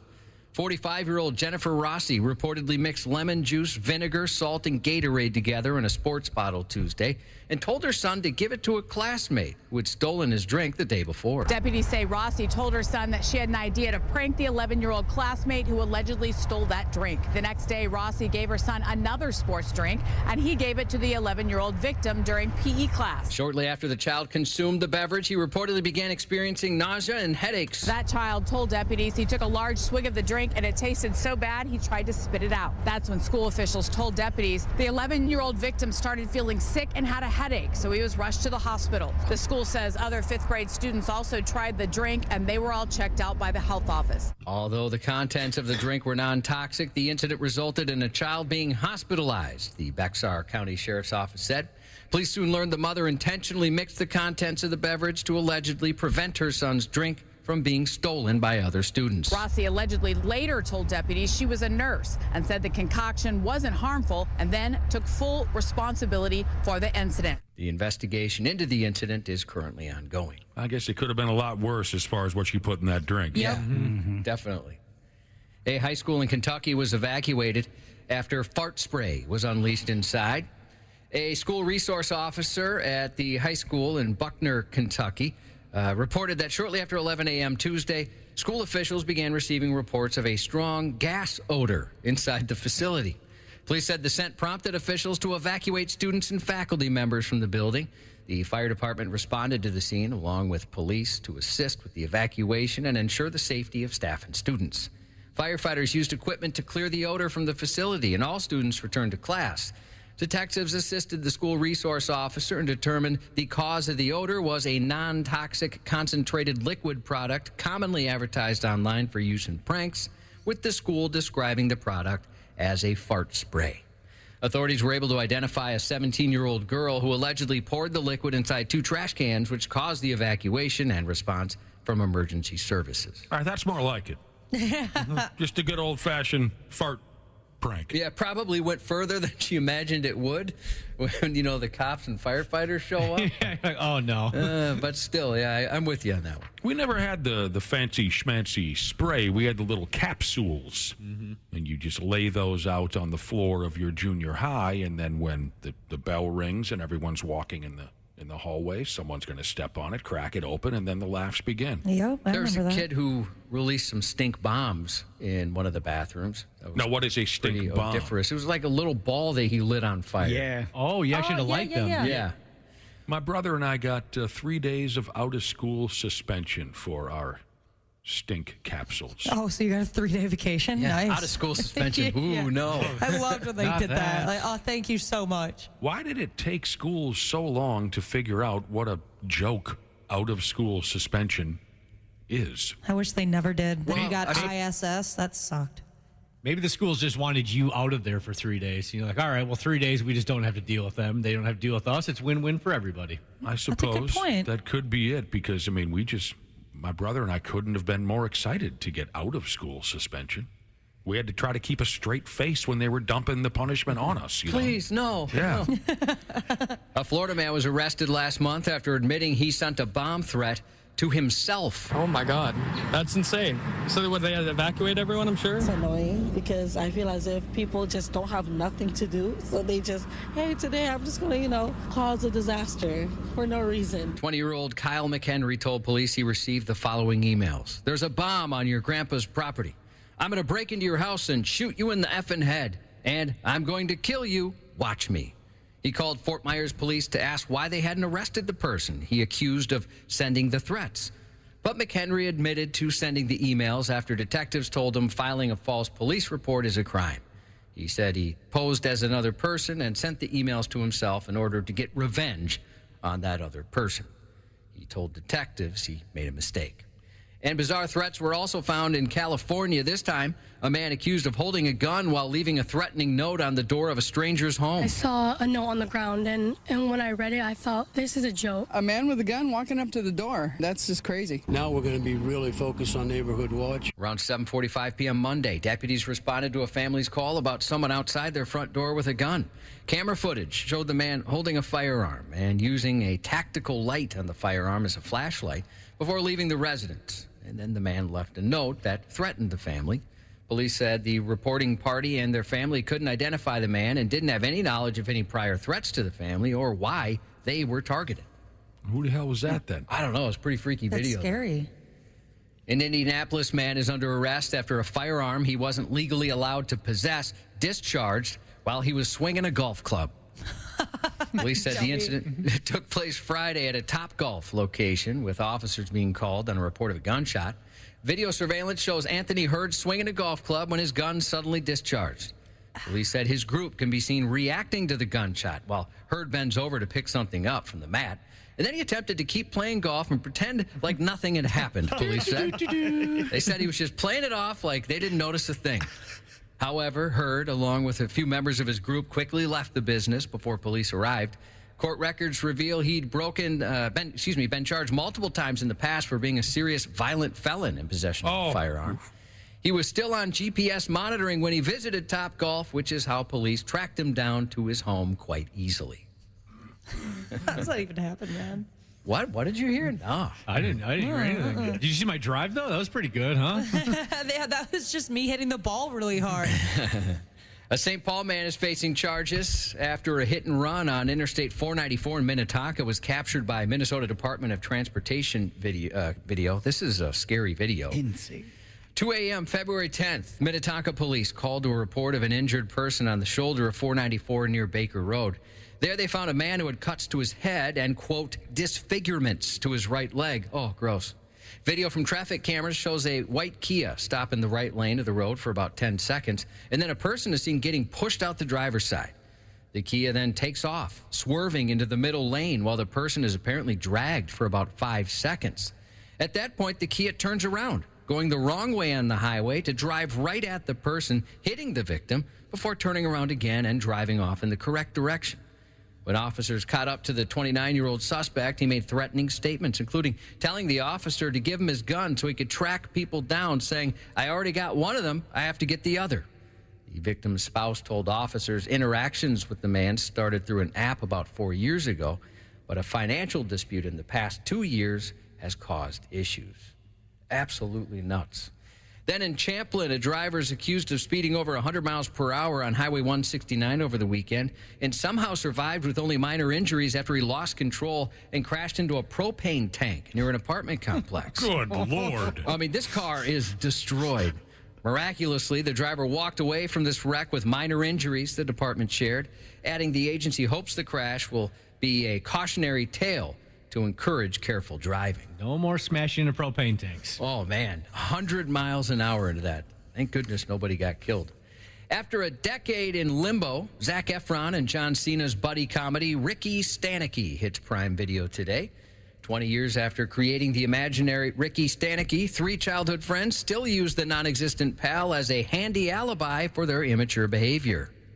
Oh, computer. Behavior. Have someone call me when you get out of surgery, all right? You should drive out there. Ricky's been there for you guys your whole lives. The devil's in the details, my friend. It worked. Atlantic City, here we come. What we got? Ricky's cancer's back. Why does it have to be cancer? Won't everybody get worried? Yeah. And that's going to take us right into the World Series. Written by Peter Farrelly, the director of Dumb and Dumber, and There's Something About Mary. Also stars Andrew Santino, Jeff Ross, and William H. Macy. Again, that's on Prime Video today. The streaming premiere of Poor Things is now on Hulu, a dark comedy starring Emma Stone as a sexually liberated version of Frankenstein's monster. I am Bella Baxter. I'm a flawed, experimental person. I seek outings and adventures. You're the most beautiful woman I've ever seen.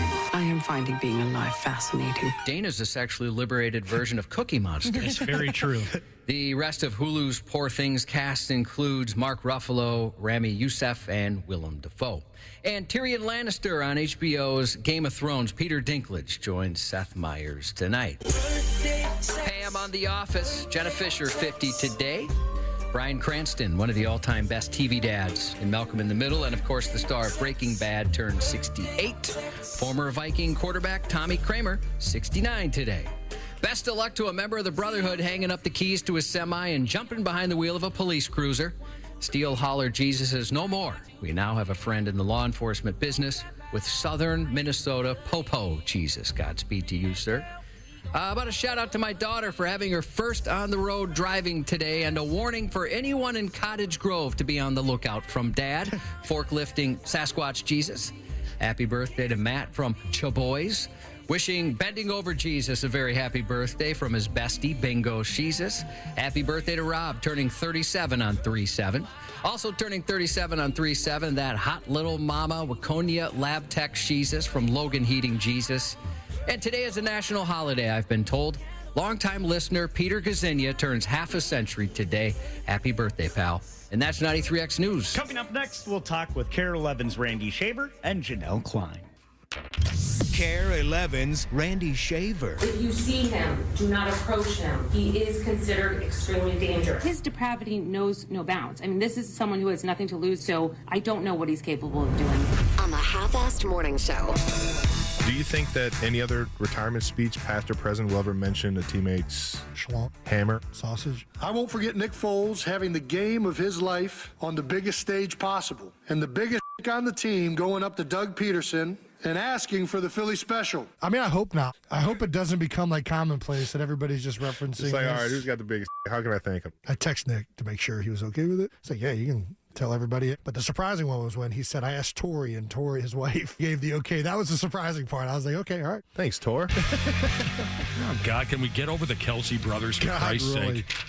It's a very special day today, and I mean, you know, sure, Randy Shaver is here, but he's here all the time. There's nothing special about that. That's right. We're talking about the hard-living, hard-rocking, hard-drinking, take no prisoners and take no Janel Klein is in studio. Now it's a party. Yeah. Now we've got the FCC's attention, Randy. Yes, you do. Hi, Janelle. Their attention. Good morning. Thanks for stopping by.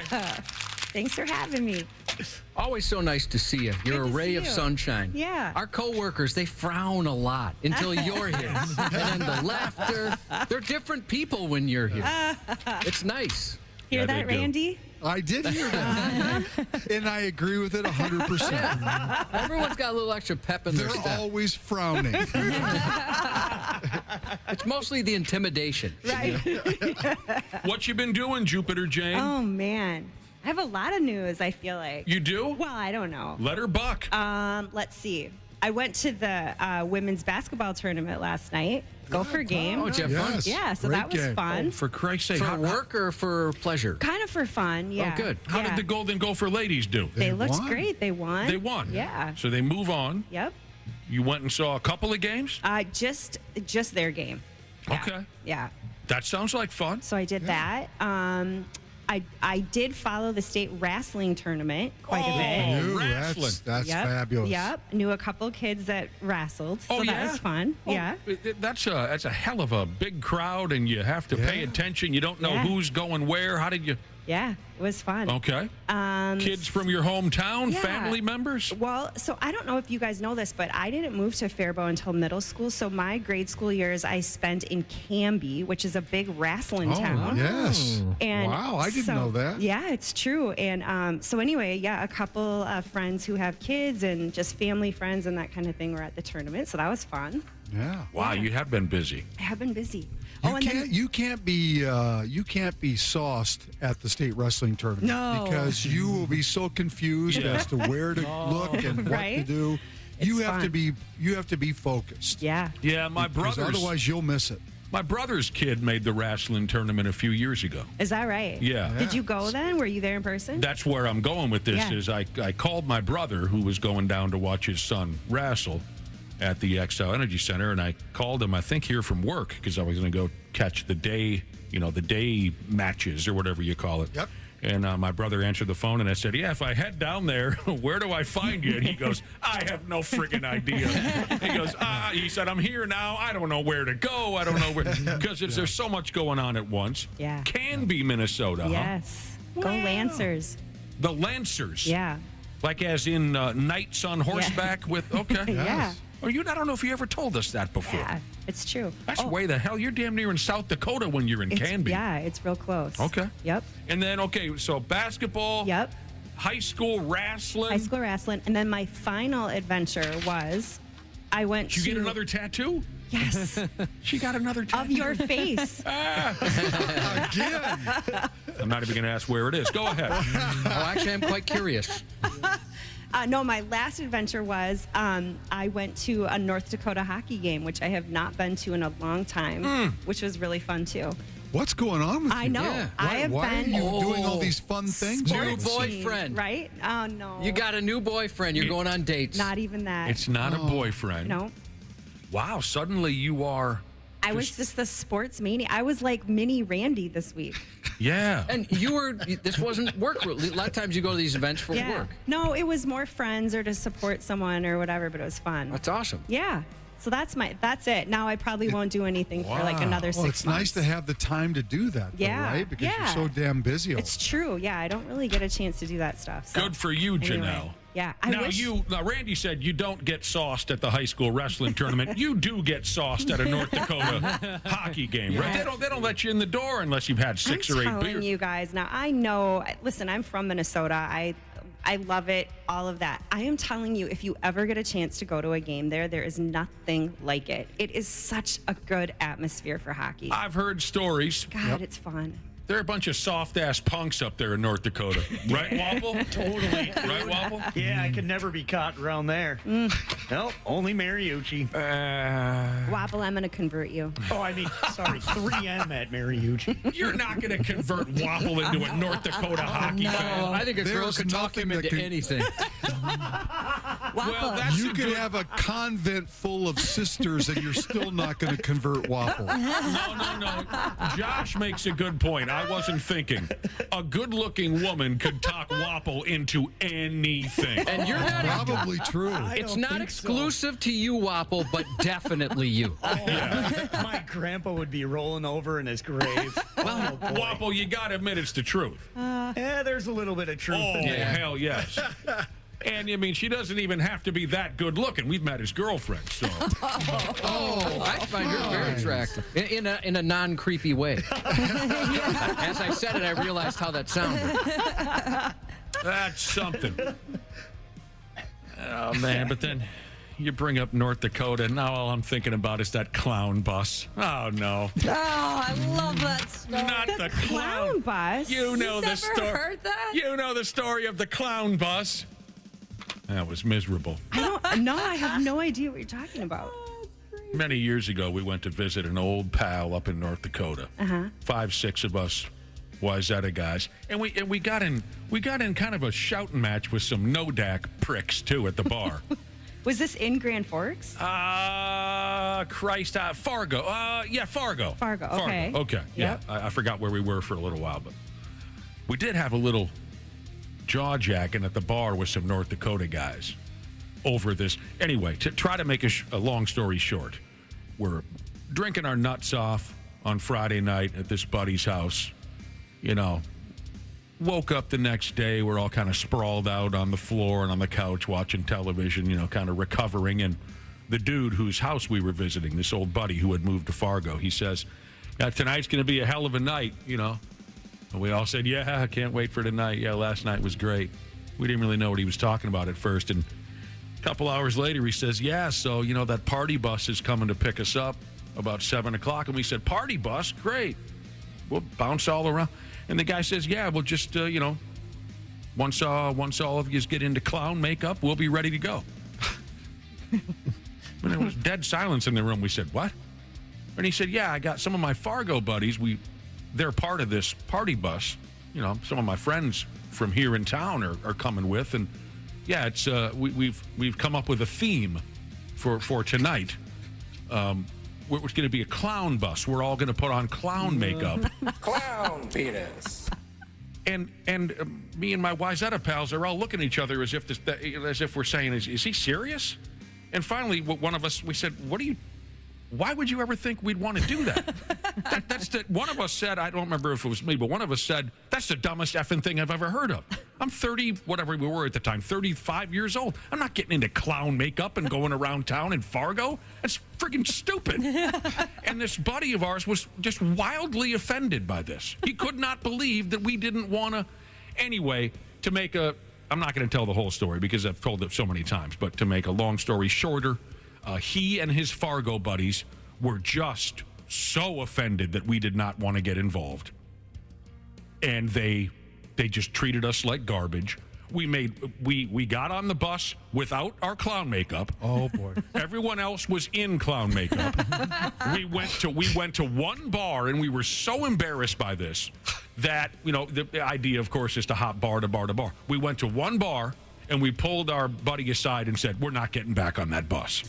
We're just not doing it. We can't do it. There had to be at least one guy on that bus that was like, oh, I could have been like them. I wish I didn't had have that to courage. put this makeup on. I hope so, Ashley, but I don't think so. I mean, they were dialed into this. That's so scary. It was one of the weirdest nights of my life. Here's something that I left out. Is they had rules now on the bus. You couldn't refer to each other by your given name. You had to only refer to each other as clown. Oh. Hey, clown, pass me a beer. Hey, clown, what would you like on your pizza? That was, again, we were so shocked and so just weirded out by this, we just refused to get involved. Dana finally got a chance to use the horn. He's had the huge shoes on forever. Yes, he has been waiting for the right moment. Every day after the show, I see him take off his big red nose and just slam it. Sad. Just slams it out of anger. Sad clown. There goes another day I couldn't use the horn. Nick's telling the clown story. My time to shine, baby. We have multiple horns around here. We do. Sarcasm horns, right, Josh? Yep. What else have we? Oh, man. I can't think of what other uses we've had for the horns. Okay, let's get going again here and start jaw-jacking about this and that. The high school hockey tournament from yesterday, Class A quarterfinals, mostly garbage results from what I understand. Runaway games. Yeah, not close hockey games. Yeah. War Road, curb stomp, New Ulm. St. Cloud Cathedral beat Northfield by 4 goals. Hermantown beat Alexandria by 6 goals. The late game, Matamidi and Tweederville. Close. It was close into the third period. Then Matamidi put up 4 goals in the third and beat Tweederville 5-2.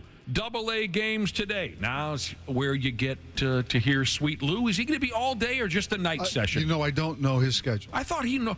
He probably is going to be all day. We'll tune in and find out. Because AA is this is where he starts today. The first game is really interesting, although I likely will be sound asleep. Chanhassen, who has never been to the state hockey tournament.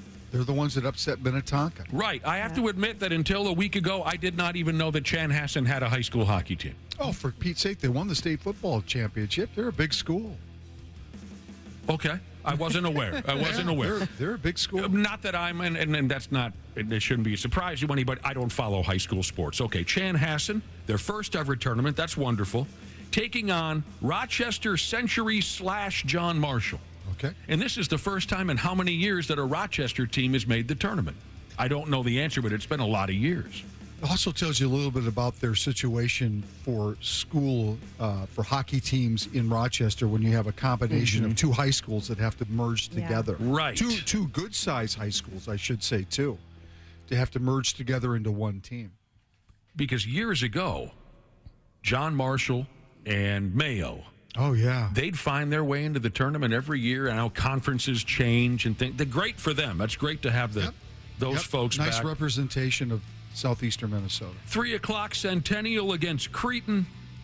6 o'clock Edina versus Elk River Zimmerman. Now this is the matchup we can all get involved in, right? And Edina always finds itself playing the heel, unfortunately for them. But this is the perfect, big shot, high roller, slick back, rich folks versus blue collar, lunch pail, dirt lip, hillbilly matchup that we love to see. I'm sure Elk River and Zimmerman are happy to hear you say They that. embrace the hell out of that. Do you know Elk River and Jesus. Zimmerman people?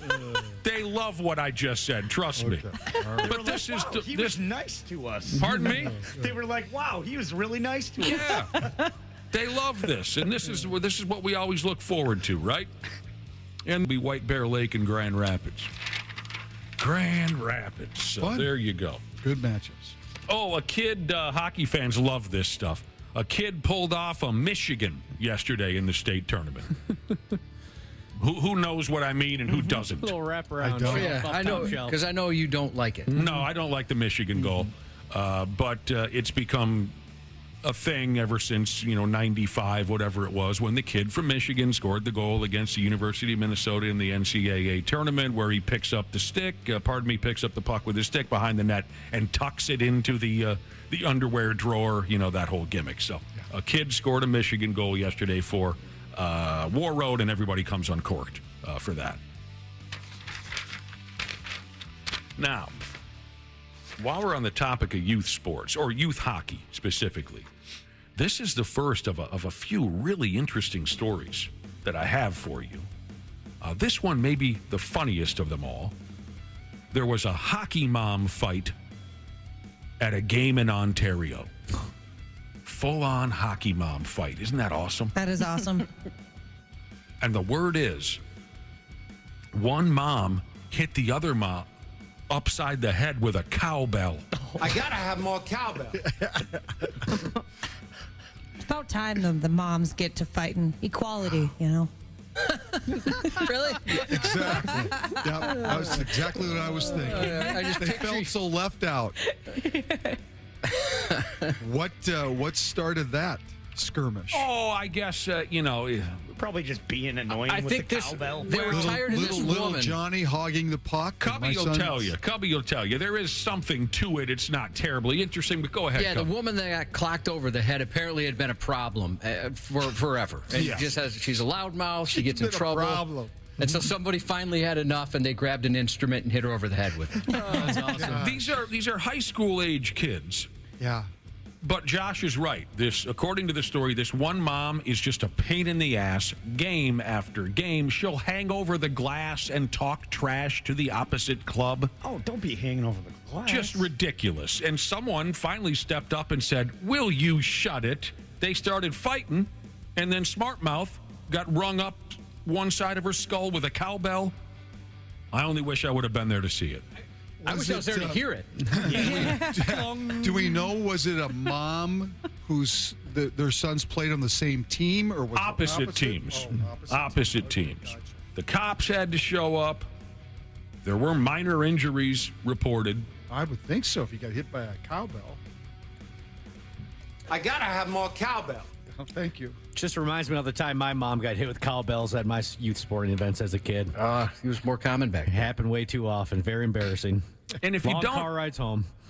if you don't follow youth hockey and you wonder what the hell someone's doing with a cowbell at the ice rink, well, first off, it's Ontario, a lot of farms. Someone might have just left. But my assumption is that was their little noisemaker, right? Oh, yeah. I've seen that at hockey games for sure. Oh, absolutely. I remember when we were kids, my least favorite town to play in was Brooklyn Park. Whenever we played Brooklyn Park, their parents brought noisemakers. They would bring, I think their favorite gimmick, and there were many different types. There was one lady who had a Folgers coffee can, an old school tin can full of pennies. Are you following the gimmick? Yeah. And I just aggravated the piss out of me. Shut up. They're shaking pennies. They were big, at least back in 1982. They were big noise. They were a big noisemaker crowd. They'd be banging on a drum, Folgers can full of pennies. And as Cubby said, it still goes on in some towns.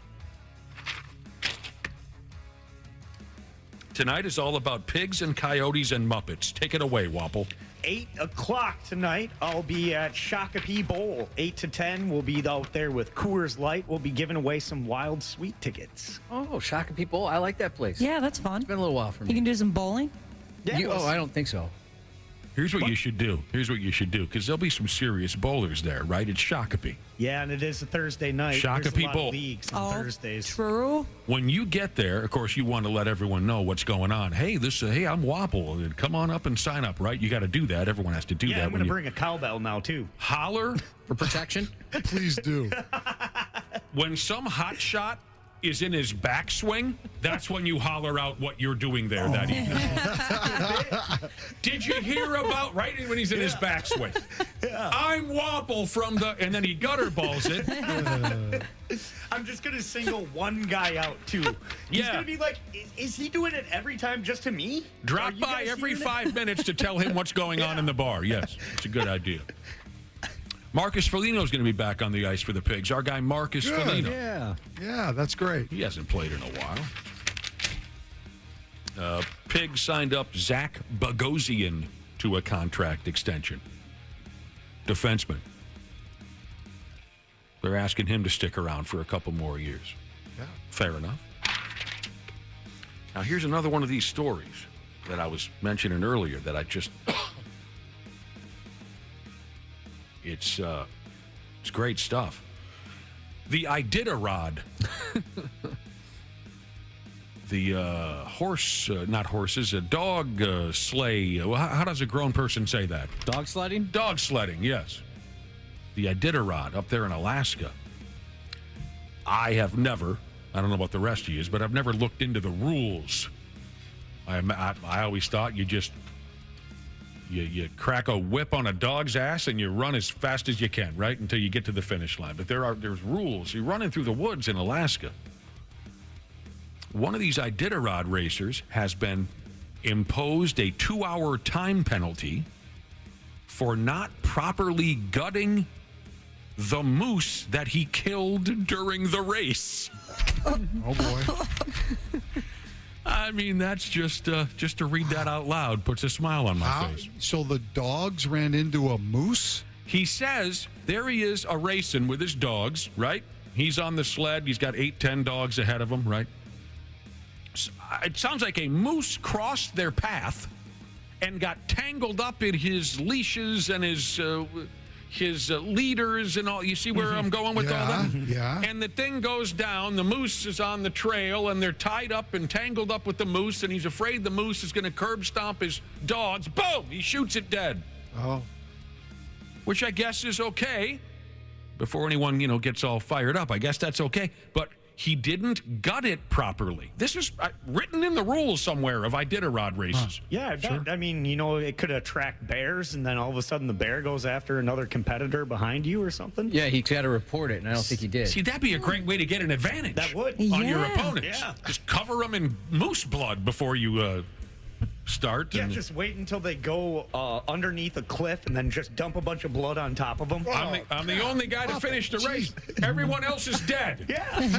I win. I finish. Everyone else has been mauled to death by a bear. Hand me my trophy. But right. I won. That's just fascinating to me. He said I gutted it the best that I could. But the bosses, the rule makers of the Iditarod, said that the animal was not sufficiently gutted by the musher. Moose mush. Moose soup. They did take the meat from the moose and processed it, and they're going to use it, to feed folks. But that's just really interesting to me. I'd never heard a story like that in my entire life. Moose soup. I take it the dogs survived the collision. One dog got injured, and they airlifted him to doggy heaven. No, he's fine. One dog did get injured, and they sent him off somewhere for treatment. But can't imagine. He kept on going. Come down for moose soup after. Oh, dirty son of a. You ever hear a story like that before, Janel Klein? Never. That doesn't happen in Canby very often. No. They're just putting their singlets on and going about their business. A lot of folks don't. OMG. That lady. After the wrestling match, come have some moose soup. She had such a sexy delivery. Oh, Yes, yeah. she does. Totally. Some folks still don't believe me that a big son of a bitch moose, 8-foot tall bastard went walking right through my folks' backyard in Wayzata a number of years ago. Some folks still don't believe that story. I couldn't believe my friggin' eyes. That'd be crazy to see. I mean, me and my dad and the Big Al were out in the yard doing something or another. We had my brother's dogs over there, 2 dogs, 2 labs. And these were very well-behaved dogs. It never made a sound. They stayed in the yard. They were just the perfect. And suddenly, I hear these dogs are barking more ferociously than I'd ever heard from any dog. And I thought, what the hell? And then I heard Big Al shout out, "It's a moose!" And sure as hell, this big bastard is slow as can be, just strutting through the backyard. And the dogs were right on his heels. They wanted to kill the damn thing. And I was in shock, and I watched him just dumbass slowly stroll, through the neighbor's yard. We called the dogs off, and there he went. And it wasn't until later I talked to a veterinarian that said that moose was probably dying and totally out of its mind and didn't know where he was going. The moose did not react to the dogs at all. He acted like they weren't even there. Now, maybe that's because he had lost his mind, or maybe because he knew, well, I could kill either one of you dickheads in, one flick of the hoof here, but it was just crazy. It was just a hell of a deal.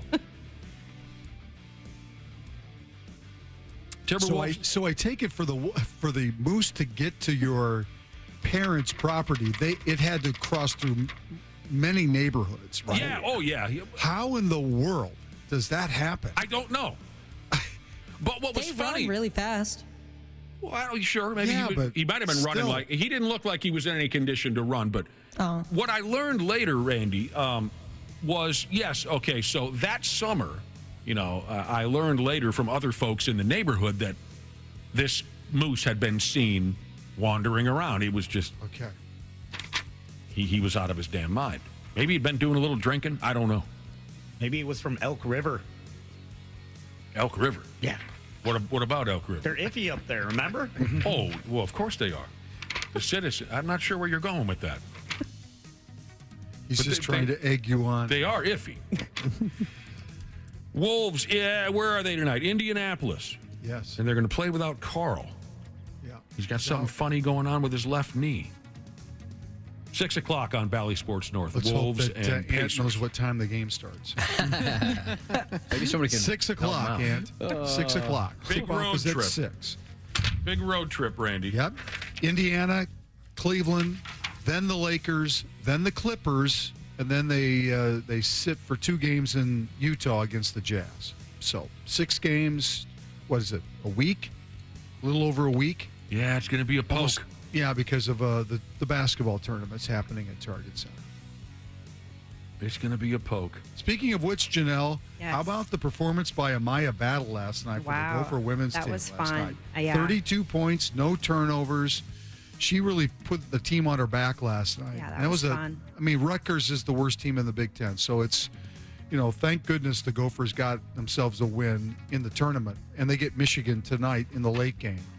But, considering everything that's happened to this Gopher women's team and the injuries to Myra Braun and all of that, to get a win in the Big Ten tournament in front of the home crowd, that's pretty good. Yeah, it was fun. If you guys don't mind, I've just been reading some text messages from some folks talking about that Iditarod dog race. Josh, did you see this from East Winstead Jesus? He has been to the Iditarod in Alaska, and he says, up there in Alaska, the Iditarod is like hockey in Canada. It's like football in Alabama. It's like cheese in Wisconsin and like passive-aggressive to Minnesota. Oh, so it's a big deal. Big deal. Well, sure, there's nothing else going on in Alaska as far as I know. I knew a gal that came from Alaska. Oh, yeah? She was boring. Oh, nothing to do with Alaska, I'm sure. How long did she live there? Oh, wow, good question. I don't remember how long she lived there. There was a kid that was kind of like a celebrity to us in grade school because, and I don't know why we thought this was so cool, but we did. His dad lived in Alaska, so he'd spend the summers in Alaska, working with his dad. Dude, what are summers like in Alaska? I don't know. Did he come? You wonder what summers are like in Alaska? Yeah. Very long. They're long? Oh, is that the time when they have like 20 hours of sunlight or whatever? Yeah, I have some buddies that salmon fish up in Alaska every summer. Well, long summers sound good to me. This dude you knew from work. Pardon me? His dad was a salmon fisher. Really? Yeah, fisherman. Yep. This dude you knew from Alaska, Josh, did he wear like bear skin coats and? No, nothing like that. But he was the first of us that could grow a mustache. So I mean, you add that to the celebrity. Yeah.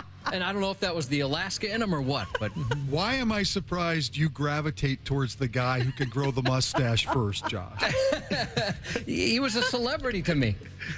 He's like, "Come here, let me show you something." I'm like, "What is that?" Josh's first real hero. Heck yeah. Well, yeah, I mean, like the first kid to get like armpit hair in your grade, he was like a hero. Dude, really? Now I'm embarrassed to think of some of these stories because was it 16 Candles where dude was showing off a girl's underwear in the bathroom? Yes. Okay, because the movie 16 Candles, if you're not familiar, the same thing happened with this kid when he lifted up his arm to show us he had armpit hair. We're all in the bathroom. Like, are you seeing this? Did you know this could happen? So cute. Oh my God, He's in funny. 5th grade. Oh my God. What the hell? Bigfoot. Bigfoot. I hope I'm not alone in this. Otherwise, I feel like a fool. It was so exciting to me. I did not. I'm sorry, Josh. I'd love to jump over and help you out, but I was not too terribly interested in the body hair of my classmates. Can I run my hands through it? But I do have a good. Can I tell my junior high body hair story again? Of course. About the fight in the hallway. It's one of the most fascinating yet embarrassing things I've ever seen in my life. One of my best friends at the time, and God, I wanted to be on his side. But after he pulled this trick, I at least had to stay away from him for a day, so people would think maybe I'm not associated with him. It was so embarrassed. So my buddy Donnie, he's rivaling with this other guy in our junior high class over a girl. Donnie dated this girl for a while. They broke up. It was devastating. And then this other guy starts dating her. So Donnie instantly hates this other kid who's dating his ex-girlfriend. That's how it works, right? When you're in junior high, and for some adults until the day that they die, unfortunately. That's how they behave. But so we're in the hallway one day, and Donnie and this guy who's dating his ex-girlfriend come nose to nose, and they're going to fight over this girl. But neither one of them really had the balls to throw the first punch, so they're doing a lot of trash talking. And Donnie's saying, I don't know what he was saying exactly, your typical junior high stuff, like, you're an idiot, she'll never really like you the way she liked me. And the other guy's like, well, she dumped you for a reason, Donnie, because you're a loser and your folks don't have any money or whatever. They're squabbling back and forth. And this was the move that Donnie pulled off to try to prove that he was more qualified for this girlfriend. He breaks open his shirt. I love that move. He busts it open like Superman, and he goes, you see this right here? Chest hair? Can you do this? I don't think so, pal. Look at this. I got chest hair. I'm a man. You're a boy. She'll come back to me because I'm more manly than... And I slowly started walking away from the scene. You don't want to watch that. I Homer couldn't... Simpson going in the shrubs. Exactly. Even as a 13-year-old kid, I could not believe that was the move that he made. Like I said, I had to separate myself for about a day before I went back to Donnie. By the way, I want to thank the brother and sisterhood, everyone who's texted in and said they've been in that exact same situation as me, where the kid was a celebrity. And by the way, you guys don't need to fact check whether or not those texts are coming in. Just take it from me. I have a lot of support. And no one has thought it was weird. I believe you. I'm just saving you some work. I mean, Ashley, when you were young, did you gravitate towards the girls who got boobs first or anything like that? No, you felt bad for those girls. You felt bad for them. Oh, yeah. You know what? Yeah, I've heard that. Here's somebody says, that kid's not always the celebrity. Kids would make fun of me for having peach fuzz by making electric razor sounds and motions. That's not nice. Yeah, I wish you went to my school. It was different. That was different. Yeah, I've heard that about the boobs, though. That some girls, they hate that they develop faster than others. Yeah, too much attention. But then, that flips kind of like halfway through high school where you're like, gosh, all right. I'm not sure what you mean. What flips halfway through high school? Like you now want to be the girl with the big boobs. Right, because you're like, actually, now I want the attention she's getting from having big boobs. Well, of course. I mean, I remember when, 4th grade, the first girl to really start, showing. Of course, we're animals. We young guys, we just we chase her around. We're idiots. I still remember having to wear starting to wear a training bra, so it's kind of like a sports bra, no pads or anything like that. And you could see it through the t-shirt I was wearing. And my dad, just being a dad, walked into the room and he was just messing with me. Of course, he said "Oh, what do you have under your t-shirt?" Even though he knows exactly what it is, he's just trying to make me embarrassed. Yeah. And I didn't wear one for another year or two because I was nope, I don't want anybody else to see it at school. They're gonna make fun of me. I hear you. Not to change the training bras, but somebody from the Athletic. Somebody from the Athletic? Shams Charanaya, I believe it's pronounced, says just in, Carl Anthony Towns is diagnosed with a torn meniscus in his left knee and is out indefinitely. What? Oh, man. Well, that's interesting. No good. No. Whoa. That's interesting. That could be devastating. Well, we appreciate without a chance to make a trade to, fill that roster spot. That's devastating. Well, why don't they have a chance to make a trade? Because the trading deadline's passed. I thought it was tomorrow. That's hockey. No, that's hockey. Oh, F me running. Yeah. So that's a devastating. Could be a devastating thing for the Wolves. Absolutely, could be devastating. Suck me sideways. Oh my God! Appreciate the heads up, Dana. At first, I was thinking this better be good. I like talking about training bras and Same thing. What's he got? and body hair. If it had been anything else, there's no way I would have jumped in with that. But I felt like that needed to be addressed. God help us all. That's just ain't that just the way it goes? Right when everything's wonderful, something terrible has to fall into place. Well, there you go. Further basketball stuff. Golden Gopher basketball. They were not sharp at all last night. And they lost at home to Indiana by 12 points. That sucks. And they needed to be. I mean, this was a critical game for them last night. Yeah, that's so. It's pretty much. They're really going to have to probably win the Big Ten tournament. Oh yeah, I think in order to have the chance to go to the tournament. So I mentioned earlier. They really played poorly.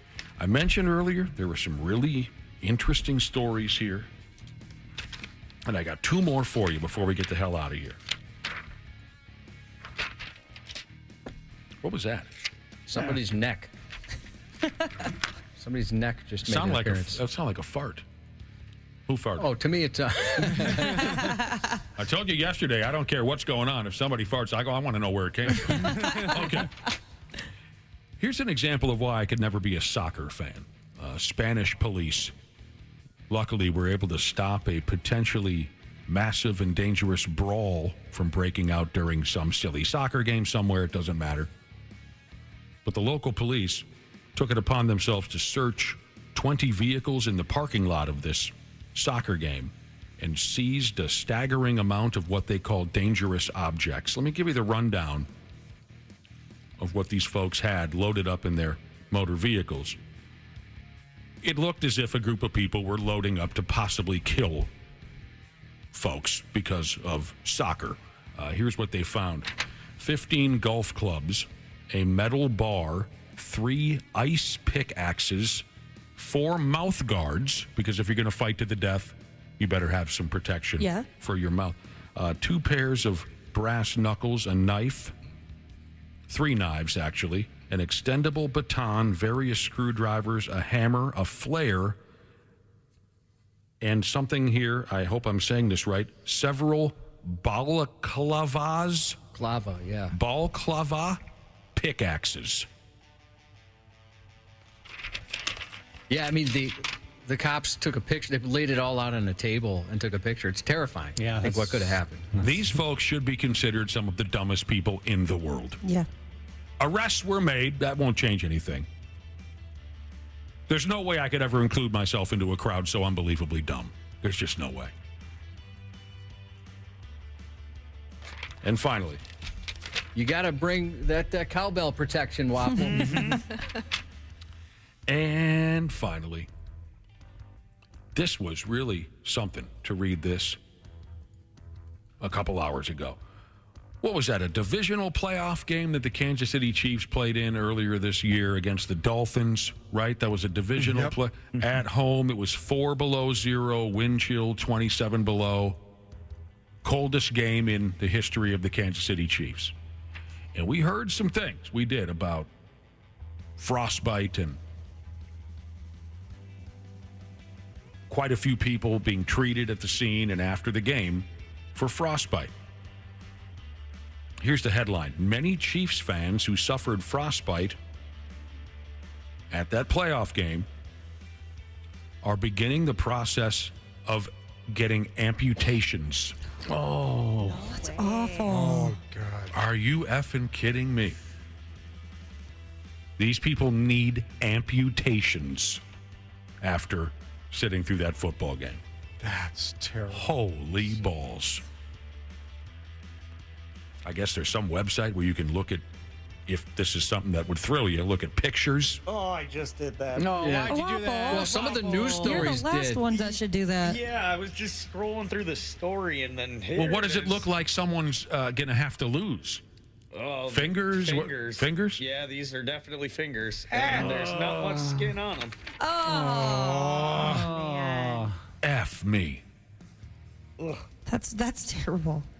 They mentioned in the story here, they mentioned one dude who was at the ball game. He took his gloves off for 5 minutes in order to put up a tent in the parking lot before the ball game. And maybe that's the guy you're looking at, Wapple, because it sounds like he's not going to keep all of his damn fingers. Only takes a couple minutes, right? 5 minutes. This is a doctor or something in town has this quote: the patients who had their frostbite injuries at the Chiefs game, they're just now getting to the point where we are starting to discuss their amputations that might be necessary. And they even mentioned that the folks who were lucky to avoid having a body part cut off for them, that they've been having to undergo treatment after treatment after treatment in oxygen tanks and such, and they'll be feeling, you know, different sensitivity and pain on these parts, whatever it might be, fingers, toes, for the rest of their damn lives. I do look forward to the first Chiefs fan in all his Chiefs gear going, I wouldn't change a thing. I regret nothing. We've seen that before. Yeah. The guy that lost the nipple. Oh, with the Axe body spray? The Axe body spray challenge or whatever it was. He wouldn't change a thing, he said. He loved the attention he got. Yeah, I wonder if any fans are losing a nipple or something from when they take their shirt off trying to be the tough guy. Well, dude, yeah, you got to imagine that there's going to be some nipples. Yeah. There's going to be some missing nipples. Because, well, I watched a little bit of that game. I remember seeing some folks with their shirts off, right? There was plenty for sure. Some crazy. Dudes specifically, of course. Andy Reid's mustache, that was disgusting. That'll never be the same. Yeah. I wish they stopped showing that after a while. That was really gross. His mustache will never be the same. There was a lot of frozen snot in that thing. Yeah. It's like a snot caterpillar. Yeah, that was a little much. But, Josh, you're right. I bet there are a certain number of Chiefs fans who are going to wear this with pride. Well, their team won the Super Bowl. They supported them. They lost a finger for their favorite team. And I still got the finger in the jar. Yeah. I wonder if they let you keep something like that. Ew. Oh, you know, my old man had a couple of his fingers cut off before he passed. And, God dang it, I can't remember. I think he said he had the option to keep the parts. Huh. But I can't remember. I bet you can't nowadays. Option to keep the parts. Yeah. Maybe I'll ask my brother or sister, but I thought he said, yeah, you know, they said you can keep this if you want. And he said, no, just sweep it into the trash. You could maybe sell that on the dark web. My grandpa had to have a finger amputated. We had gangrene. I had to take that right off. Did Grandma give him that? I don't know. I don't know if I like where this is going. Oh, my God. What do you mean? I'm just simply asking if gangrene is contagious and the two of them live together, I would imagine. I don't think Gam gave him that, no. Gam. She sure could warm a sausage, though. We've got audio somewhere of Josh's great Gam warming up a sausage. I don't know if we have time to find it now, but, oh, man. We've got somewhere.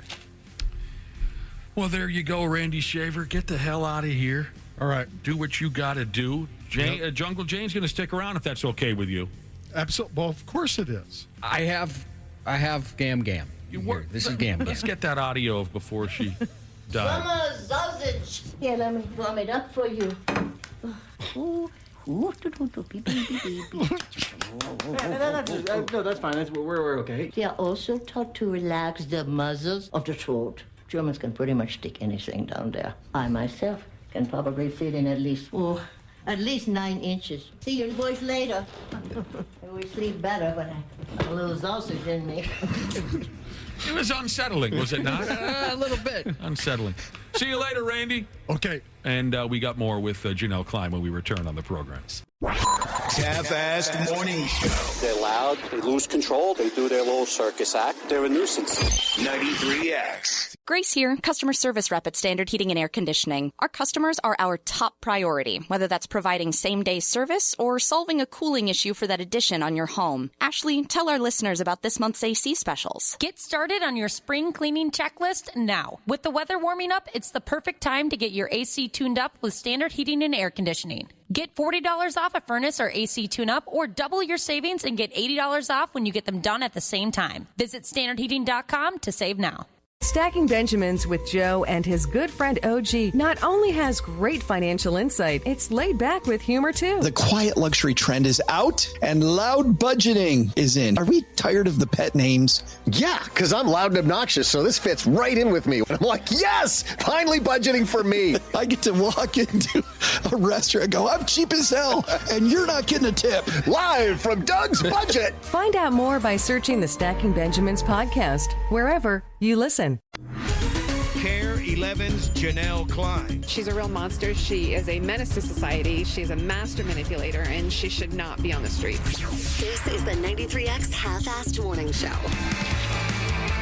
Yes, we have returned. Thank you so much for listening. It's 8:30. Janel Klein is here, too, which is always exciting. What's happening? Lots of deep discussion over here. Oh, I'd imagine. You are in the brain trust in that studio.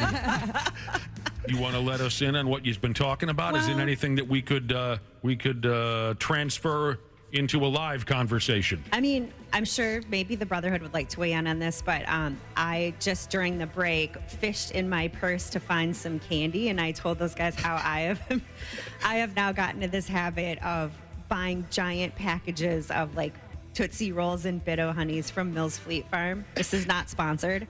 And I'm on my, thank you, Josh. Yeah. I'm showing you my Fleet Farm Fleet Farm sweatshirt. Day 4. And so now we just had a really good discussion about our favorite candies and what we like to eat. Underrated candies. Underrated candies. That crowd on that side of the radio studio, they love to talk about food and eating. They cannot get enough talking about food and eating. I got to admit, it drives me kind of crazy. I'm not surprised that you got into the... So like an old lady, you're throwing candy into the bottom of your purse and you find a piece at a perfect time. It's not just like... It's like old person candy. Right, exactly. I was just going to ask, you've got like some nieces or nephews? I don't. Oh, I thought you did. I don't even have an excuse. Wapple goes, you're like the old lady that's giving Werthers out. Yeah. And I was like, is Bit-O Honey like the gateway drug into getting you into giving out Werthers? Yeah, probably. Because I was wondering if, you're not at Werther's age yet. You're nowhere near it. But I was wondering, like, if you had a niece or nephew for their birthday, you mail them a $5 check like our grandmas used to do. Something like that. Yeah. Hey, Ashley, dig into your purse and see if you find something we can talk about. See if you find something in there that could create a conversation. Oh, when I used to carry a purse, there was plenty of random crap in my purse, that's for sure. You did mention that you don't carry one anymore. What about in your car? Is there anything weird in your car? No. Panties? Nope. In the old days, the answer would be panties, right? Yeah. Until she threw them out. Ashley, tell Janelle what you used to do with your underpants.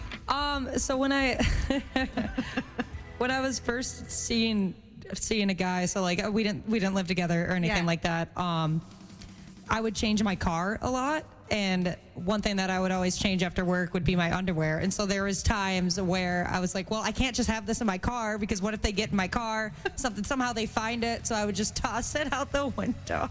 You Out the leave it, window? Yeah, out the window. She just throw it on I-35 or I-94. I mean, I know. And we've had I've listeners. changed my ways. We've had listeners text in and say, "Can you tell us the exact location where this panty dump happened?" So you'd get you'd get done working at the saloon. Yep. You're going to see your boyfriend. You wanted to have fresh drawers on. Yeah. So you of take course. off the old ones, throw them out the window, put on some fresh ones, and then head. Okay. And then go buy more underwear a week later. Yeah. Bug-Eye Wagon Jesus said, let me get this straight. Janelle goes to Fleet Farm and keeps candy in her purse. She continually confirms that she really is the perfect woman. Yeah, my wife has food stashed all over the place. I feel like she and I would be soulmates. Oh, I think so. I mean, I've mentioned many times she keeps purse tuna. She's got packets of tuna. Oh my God. She has car popcorn. Yeah. Whoa. She keeps that. Yeah. No, she's always had car popcorn. Oh, wow. Yeah, I didn't know that. That's cool. Well, let me I ask have you car this. popcorn. Let me ask you this, Cubby. Your wife's a big snacker. Yep. She likes to. So is my friggin' wife. Let me ask you.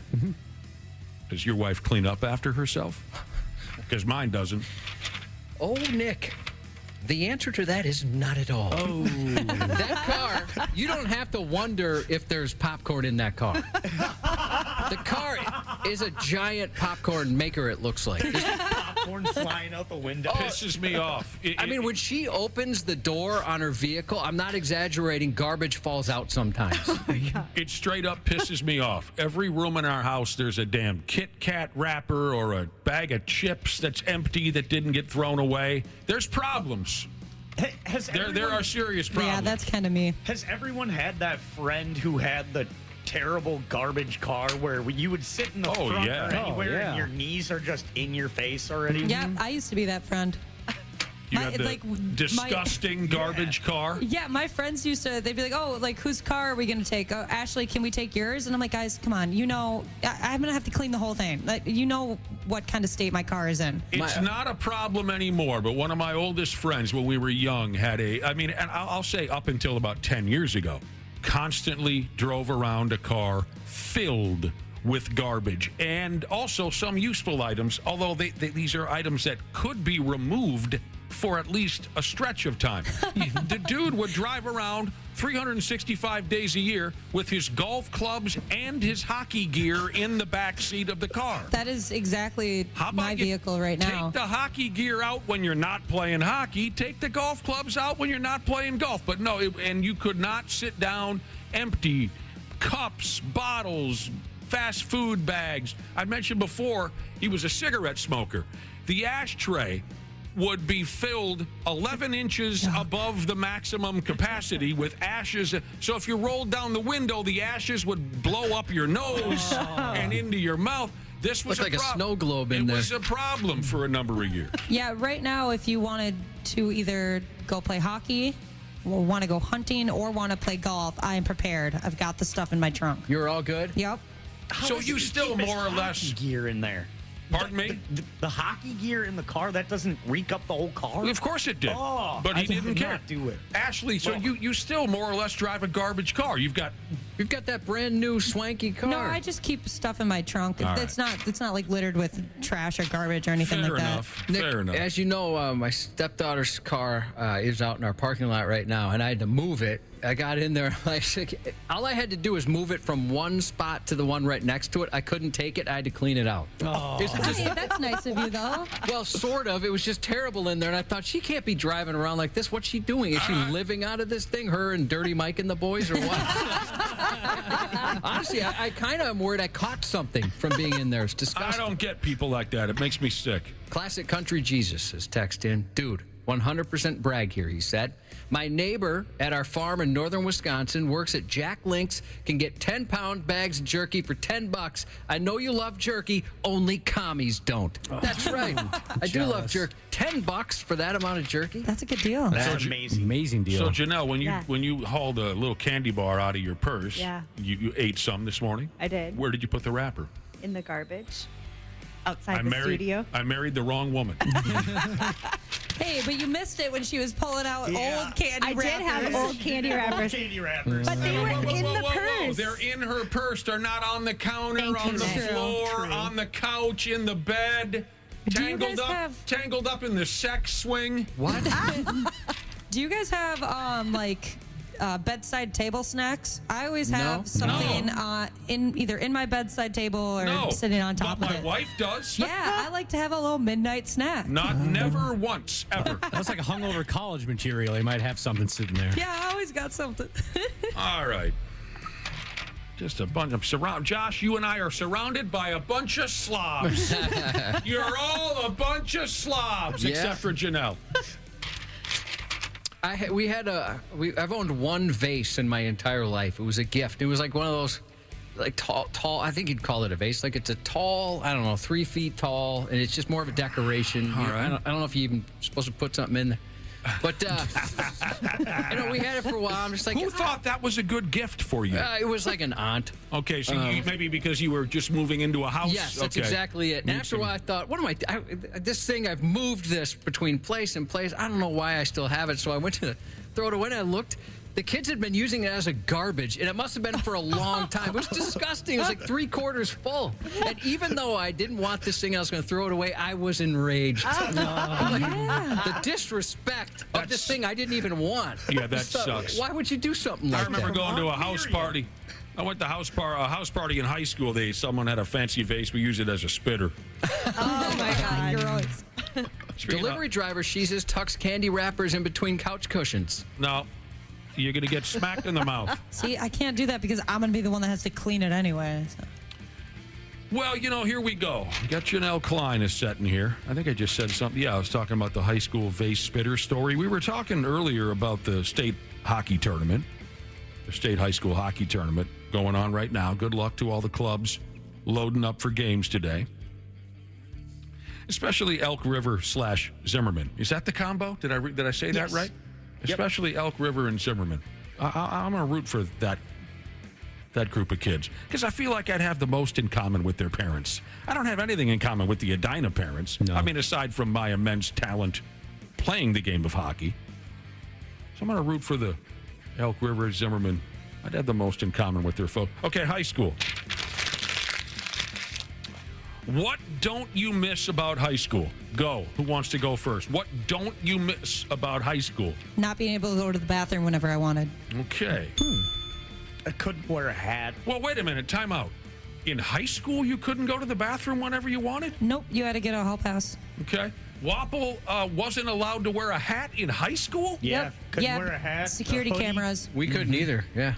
Well, I mean, obviously, every time we have a conversation about school, lots change between the time that I got out of high school and, say, Ashley and Wapple got out of high school. So, rules, things became more strict.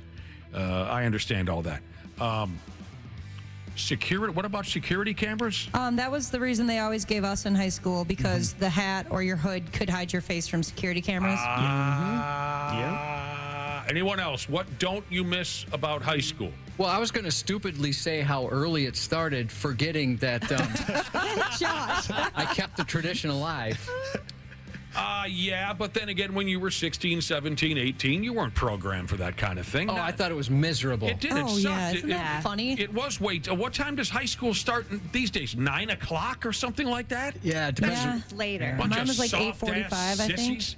8:45. I think so, yeah. What a bunch of soft ass. Oh, and it was nonsense. miserable. Like, come on. Well, You're getting 8 hours of sleep a night. Just get up. I think some of that, too, has to do with, a bus driver shortage, right? I know in our district they had to stagger school times for that reason. I didn't consider that. Wait a minute. You got 8 hours of sleep in high school? What? Yeah, probably. Well, so did you, but most of it was in class.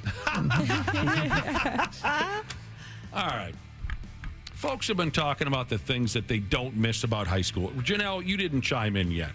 I was just trying to think. I mean, I can't say that there's a lot I hated. Yeah, see, I'm the same way. I loved it. I loved every single second of it. Yeah. There's nothing that I would add to this conversation because I loved all of it. For me, it would be, I enjoyed high school quite a bit, too. But just like having to ask to do things where now you don't have to ask to do things, right? And more just so your parents are in control and, hey, can I do this? Can I do that? And the answer was always no. Can I smoke this joint? They would never let me smoke a joint. Things that folks don't miss about high school. All right, Ashley already mentioned. Needing permission to take a poop. And that's what she said specifically, too. Yeah. That's what I heard. That's just, I don't know, it's just crazy to me. If your teacher wouldn't give you permission, you couldn't go. Well, you could. You stand up and say, look, I could get a hall pass whenever I wanted just because it meant that the teachers wouldn't have to deal with me talking for, 5 to 10 minutes. What are you talking? What do you mean? I was the kid that would just never shut up during class. So if I said I had to go to the bathroom, they're like, yes, please go. Yeah, take longer than normal, please. Can you run over this hall pass to Dana real quick? Free. You can use whatever you want, Dana. I would just use the period excuse. Smart.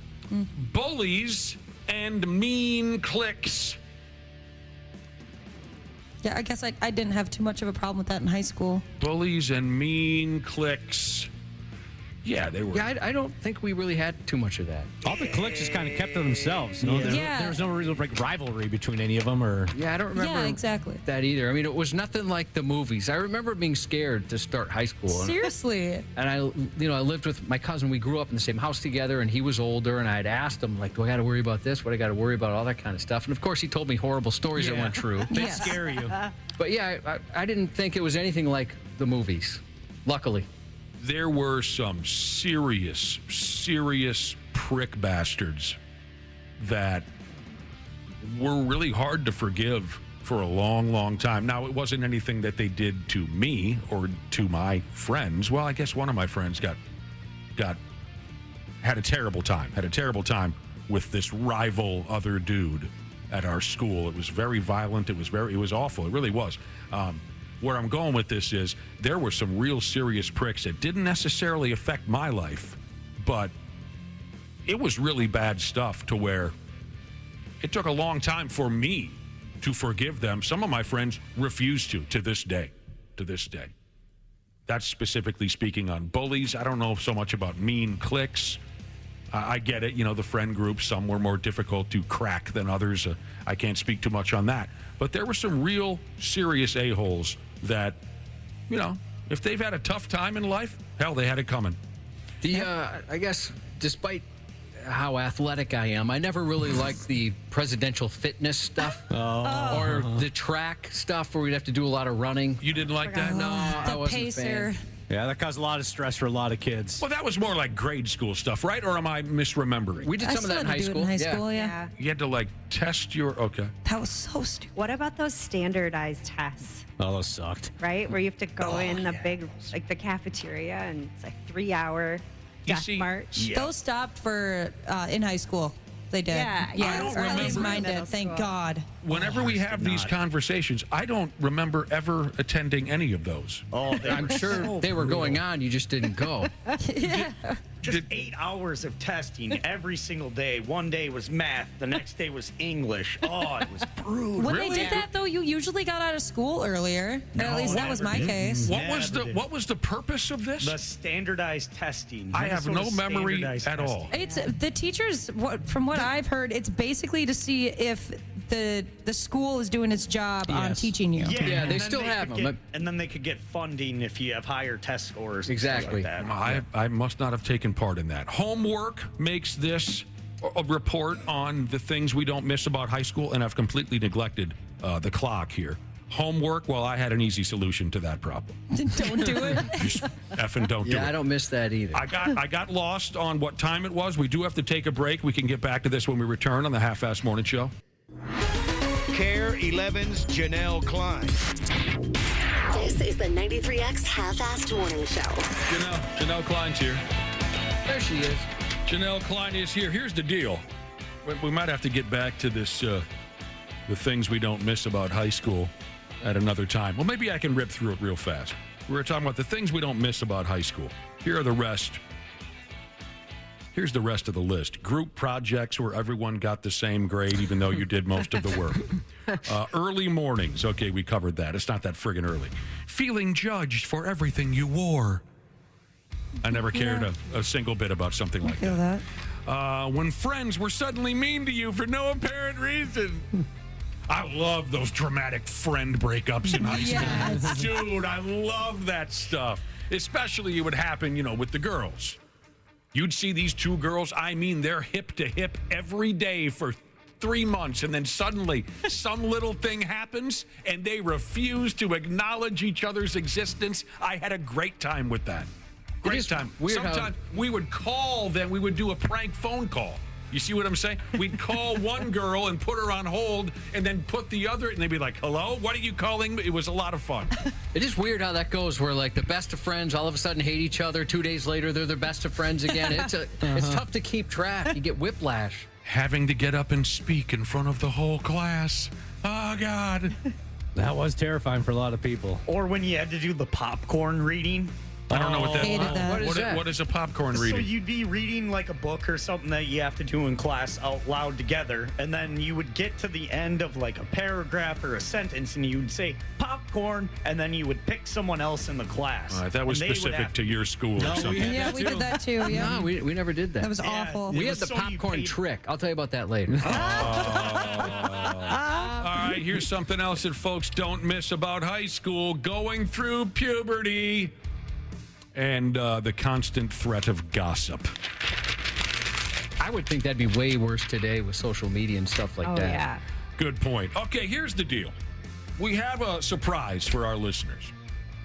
This is a first. Randy Shaver has never joined us on air at this time of the morning. He's strictly a 7:30 to 8:20 kind of a guy here on the show. But Randy Shaver is on the telephone, and I've been told he has an announcement that he'd like us all to hear. Now, I predict he's going to tell us that he's leaving his wife. But I could be wrong. Randy Shaver, are you there? Uh-oh. Randy Shaver? We have something wrong with the telephone? He should be on his home mic. Oh, he should be on his home microphone? Well, I can tell you what it is. He actually is introducing us to his second family. Yeah, they're not getting a divorce. They have an arrangement. How is it that we can't hear him? We hear him all the time from 7 earlier today. Yeah. All right, call him on the telephone then. We have this special announcement. I'm on pins and needles. Suddenly we can't hear him? All right, well, Wapple's going to have to get him on the telephone. The suspense is building. It better be good. Yeah. At this point. Okay. I'm surprised that we're... That's so great. We have technical difficulties when there's a big announcement coming. Just try to get Nice him on setup. get him on the cell phone. Yeah. Yeah. You gave us the thumbs up. I thought he was... It seemed like he was good. All right, Wapple's giving him a call. Yeah, I'm here. There he is. There's Randy. Randy. Randy We're good. You hear him? Shaver. I'm here. What are you doing contacting? Do you hear me? We can hear you. Can you hear us? Hello? Hello. Is this on? It's on. Why are you contacting us at 2 minutes to 9 a.m.? I'm not contacting you. You contacted me. Why are we contacting Randy? Randy, do you have any idea why we might be contacting Yes, you? I know. What's going on with you? You're scaring all of us. I just announced that I'm retiring from KARE. Congratulations. Thank you. That's awesome, man. This is the first time I've ever been envious of you. You're retiring from television? I am. Friday, June 28th will be my last day on TV. So, That's exciting. I know. Yeah, you sound kind of sad. You know, it's not a surprise because we've been building towards this time period. I guess I'm a little sad that I'm announcing it so soon. I wanted to wait till later. I didn't want it to be out 3 months before I go, but it is what it is because they're going to start bringing in people to audition for my job. And so they didn't want it to look weird, and I get all that. But, you know, when I pressed send this morning for Facebook and for X, it felt pretty surreal. So yeah, I bet. Yeah, it's been a long 41 and a half years at KARE. 41 and a half years. 43 years total. I started at KAAL TV in Austin, Minnesota in May of 1981. And before that, I actually worked at WHO Radio in Des Moines for my last 2 years in college. So if you add all that up, that's 45 years. You never could tell on our program. You never could tell really that you had prior radio experience. You know, Nick. I tried to hold back, Nick. I don't want to call you out necessarily, Nick, but Nick had predicted you'd either get fired or be canceled. It would be like you'd go down in flames. Yeah. Oh my gosh. I thought it would be a much more. Well, let me tell you, you guys helped me almost go down in flames a couple of times.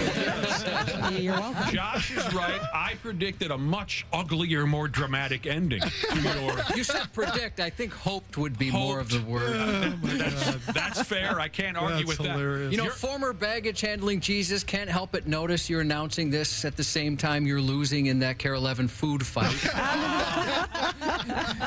Yes, it's all a ploy. I'm trying to get the sympathy vote now. And you're announcing it before the state fair and not right after Oh the my state God, fair. are you kidding? Oh, that's of true. Of course I am. Yeah, you're done before the fair. And there's no way you guys are going to make me go to the state fair. There's a precedent for that. You may remember, Nick, our guy Dougie, he quit before the state fair because he didn't want to do another one. Yeah. He timed his I guess I'll call it retirement. Radio and television. I think it's pretty widespread. Radio and television people aren't exactly crazy about the state fair, so they'll do anything to avoid it. You will continue to work with us here on the Half-Assed Morning Show. Absolutely. And as I've said before, this is the best part of my day. I have enjoyed this more than I thought I ever would. And for 20 plus years I've been here, and I don't plan to go away. And so I'll find other ways to keep myself busy. I'm working on some of those things right now, but I also need to decompress. And I've said this to you guys before. Doing sports is one thing. I love sports. Mm-hmm. I love talking about it. I love the history of it. And I love Minnesota sports. And for me to even think that I, on a personal level, know Jim Marshall and Carl Eller and Bud Grant and Alan Page, for me, that's amazing because I grew up idolizing those guys. Right. But the last 12 years in doing news, I needed the break when I made the change. But when the pandemic happened and when George Floyd happened, I just kind of said, I'm done. Yeah. I'm tired. Politics. I just can't. The luxury that people have out there is that they can turn it off. Mm-hmm. They can switch the channel. Right. I can't. No. I have to talk about it. Yeah. And it's just got to be a mental drag for me. Understandable. And so that's why this show is so important for me, because it allows me to have that outlet that I gave away when I switched from sports to news. And I'm happy I did it. I love Julie. I love Julie. That's going to be hard for me. Mm-hmm. But I need the break. And so I'm looking forward to never having to drive home from work at 10:45 at night. And Janelle knows what that's like. And you guys know what it's like driving to work at 4 o'clock in the morning, 5 o'clock in the morning. So it's the same thing, right? We're very happy to hear that we have been a positive outlet for you. You are. That's all we've ever wanted to be on this show, is just a fun escape for anybody who wants to get involved. Yep. So that's exactly what we've been going for, whether you're a listener or you actively work on the show. We've just always wanted to be a fun escape, and we're happy we could be that for you. We're happy for you that you're able to hang it up as a happy, healthy guy. You know what? Isn't that the goal of everybody's when you get to this point in your life, to be able to walk away on your terms? It ain't going to be my ending, I'll tell you that. I will be well, I hope you hang around for a little bit longer. I will be a sickly lunatic by the time it's over. I'll be a dangerous person. People are texting in saying, is Randy Shaver and Lou Nanny running away together? Yes, we are. And how happy we both will be. Well, it truly has meant a lot to us, Randy. I remember when you went to the news anchor, you had asked us, like, would you still want me on the air? And for us, it was so obvious. Of course we would, but just the fact that you thought of us in those decisions, too, meant a lot. I appreciate it. You know how much I care about you guys and how much I enjoy this, and hopefully we'll continue to do this for a long time. And with Nick, someday the feeling will be mutual. Nick will feel the same way someday. He's cracking over the years. I've seen it. Little bit. Well, that's pretty special, Randy, and we can't congratulate you enough. And Janelle, you've been working with Randy for a long time. I'm sure you have something on your mind. One of the best people I've ever worked with, and I know the community feels this too, Randy, but we are lucky to have had you. And you talk about some of the big events that have happened, especially the last few years, and I think we were all very lucky to have your experience and your morals and your ethics and everything you brought to those big stories. So That's a great point. We all thank you. I appreciate that. Here's the deal. I'm going to make it official, but with the ring of this bell, I'm going to make it official. The ass man is above the law. We'll talk to you tomorrow. Thanks for joining us, Randy. You bet. Thanks, guys. Randy Shaver, all done with television. What a special day, and we're proud of him. Border States Jesus checked in to let us know all his bosses are gone for the rest of the week, so he's running the show. Son of a bitch. Happy birthday to copywriter and wedding DJ Jesus, turning the big, who can keep track, he said. Happy 24th to Becca, who in kindergarten wanted to change her name to Joe Kickass. From Dad, Bushlight, Head for the Mountains trucker Jesus, happy birthday to Too Funk, Too Drunk Jesus, 61 years old today. And congratulations to broadcasting legend, track and field icon, hair model, proud grandpa, and super gonorrhea patient zero, Randy Shaver, who just announced his retirement from TV. Congrats, Randy. The 93X Half-Ass Morning Show. 93. The 93X Half-Ass Morning Show podcast is sponsored by Standard Heating and Air Conditioning. New episodes drop each weekday. If your podcast platform has ratings, go ahead and give us 5 stars and maybe give our enemies 1. Thanks, and here's a word from our sponsor. Get started on your spring cleaning checklist now. With the weather warming up, it's the perfect time to get your AC tuned up with Standard Heating and Air Conditioning. Get $40 off a furnace or AC tune-up, or double your savings and get $80 off when you get them done at the same time. Visit standardheating.com to save now.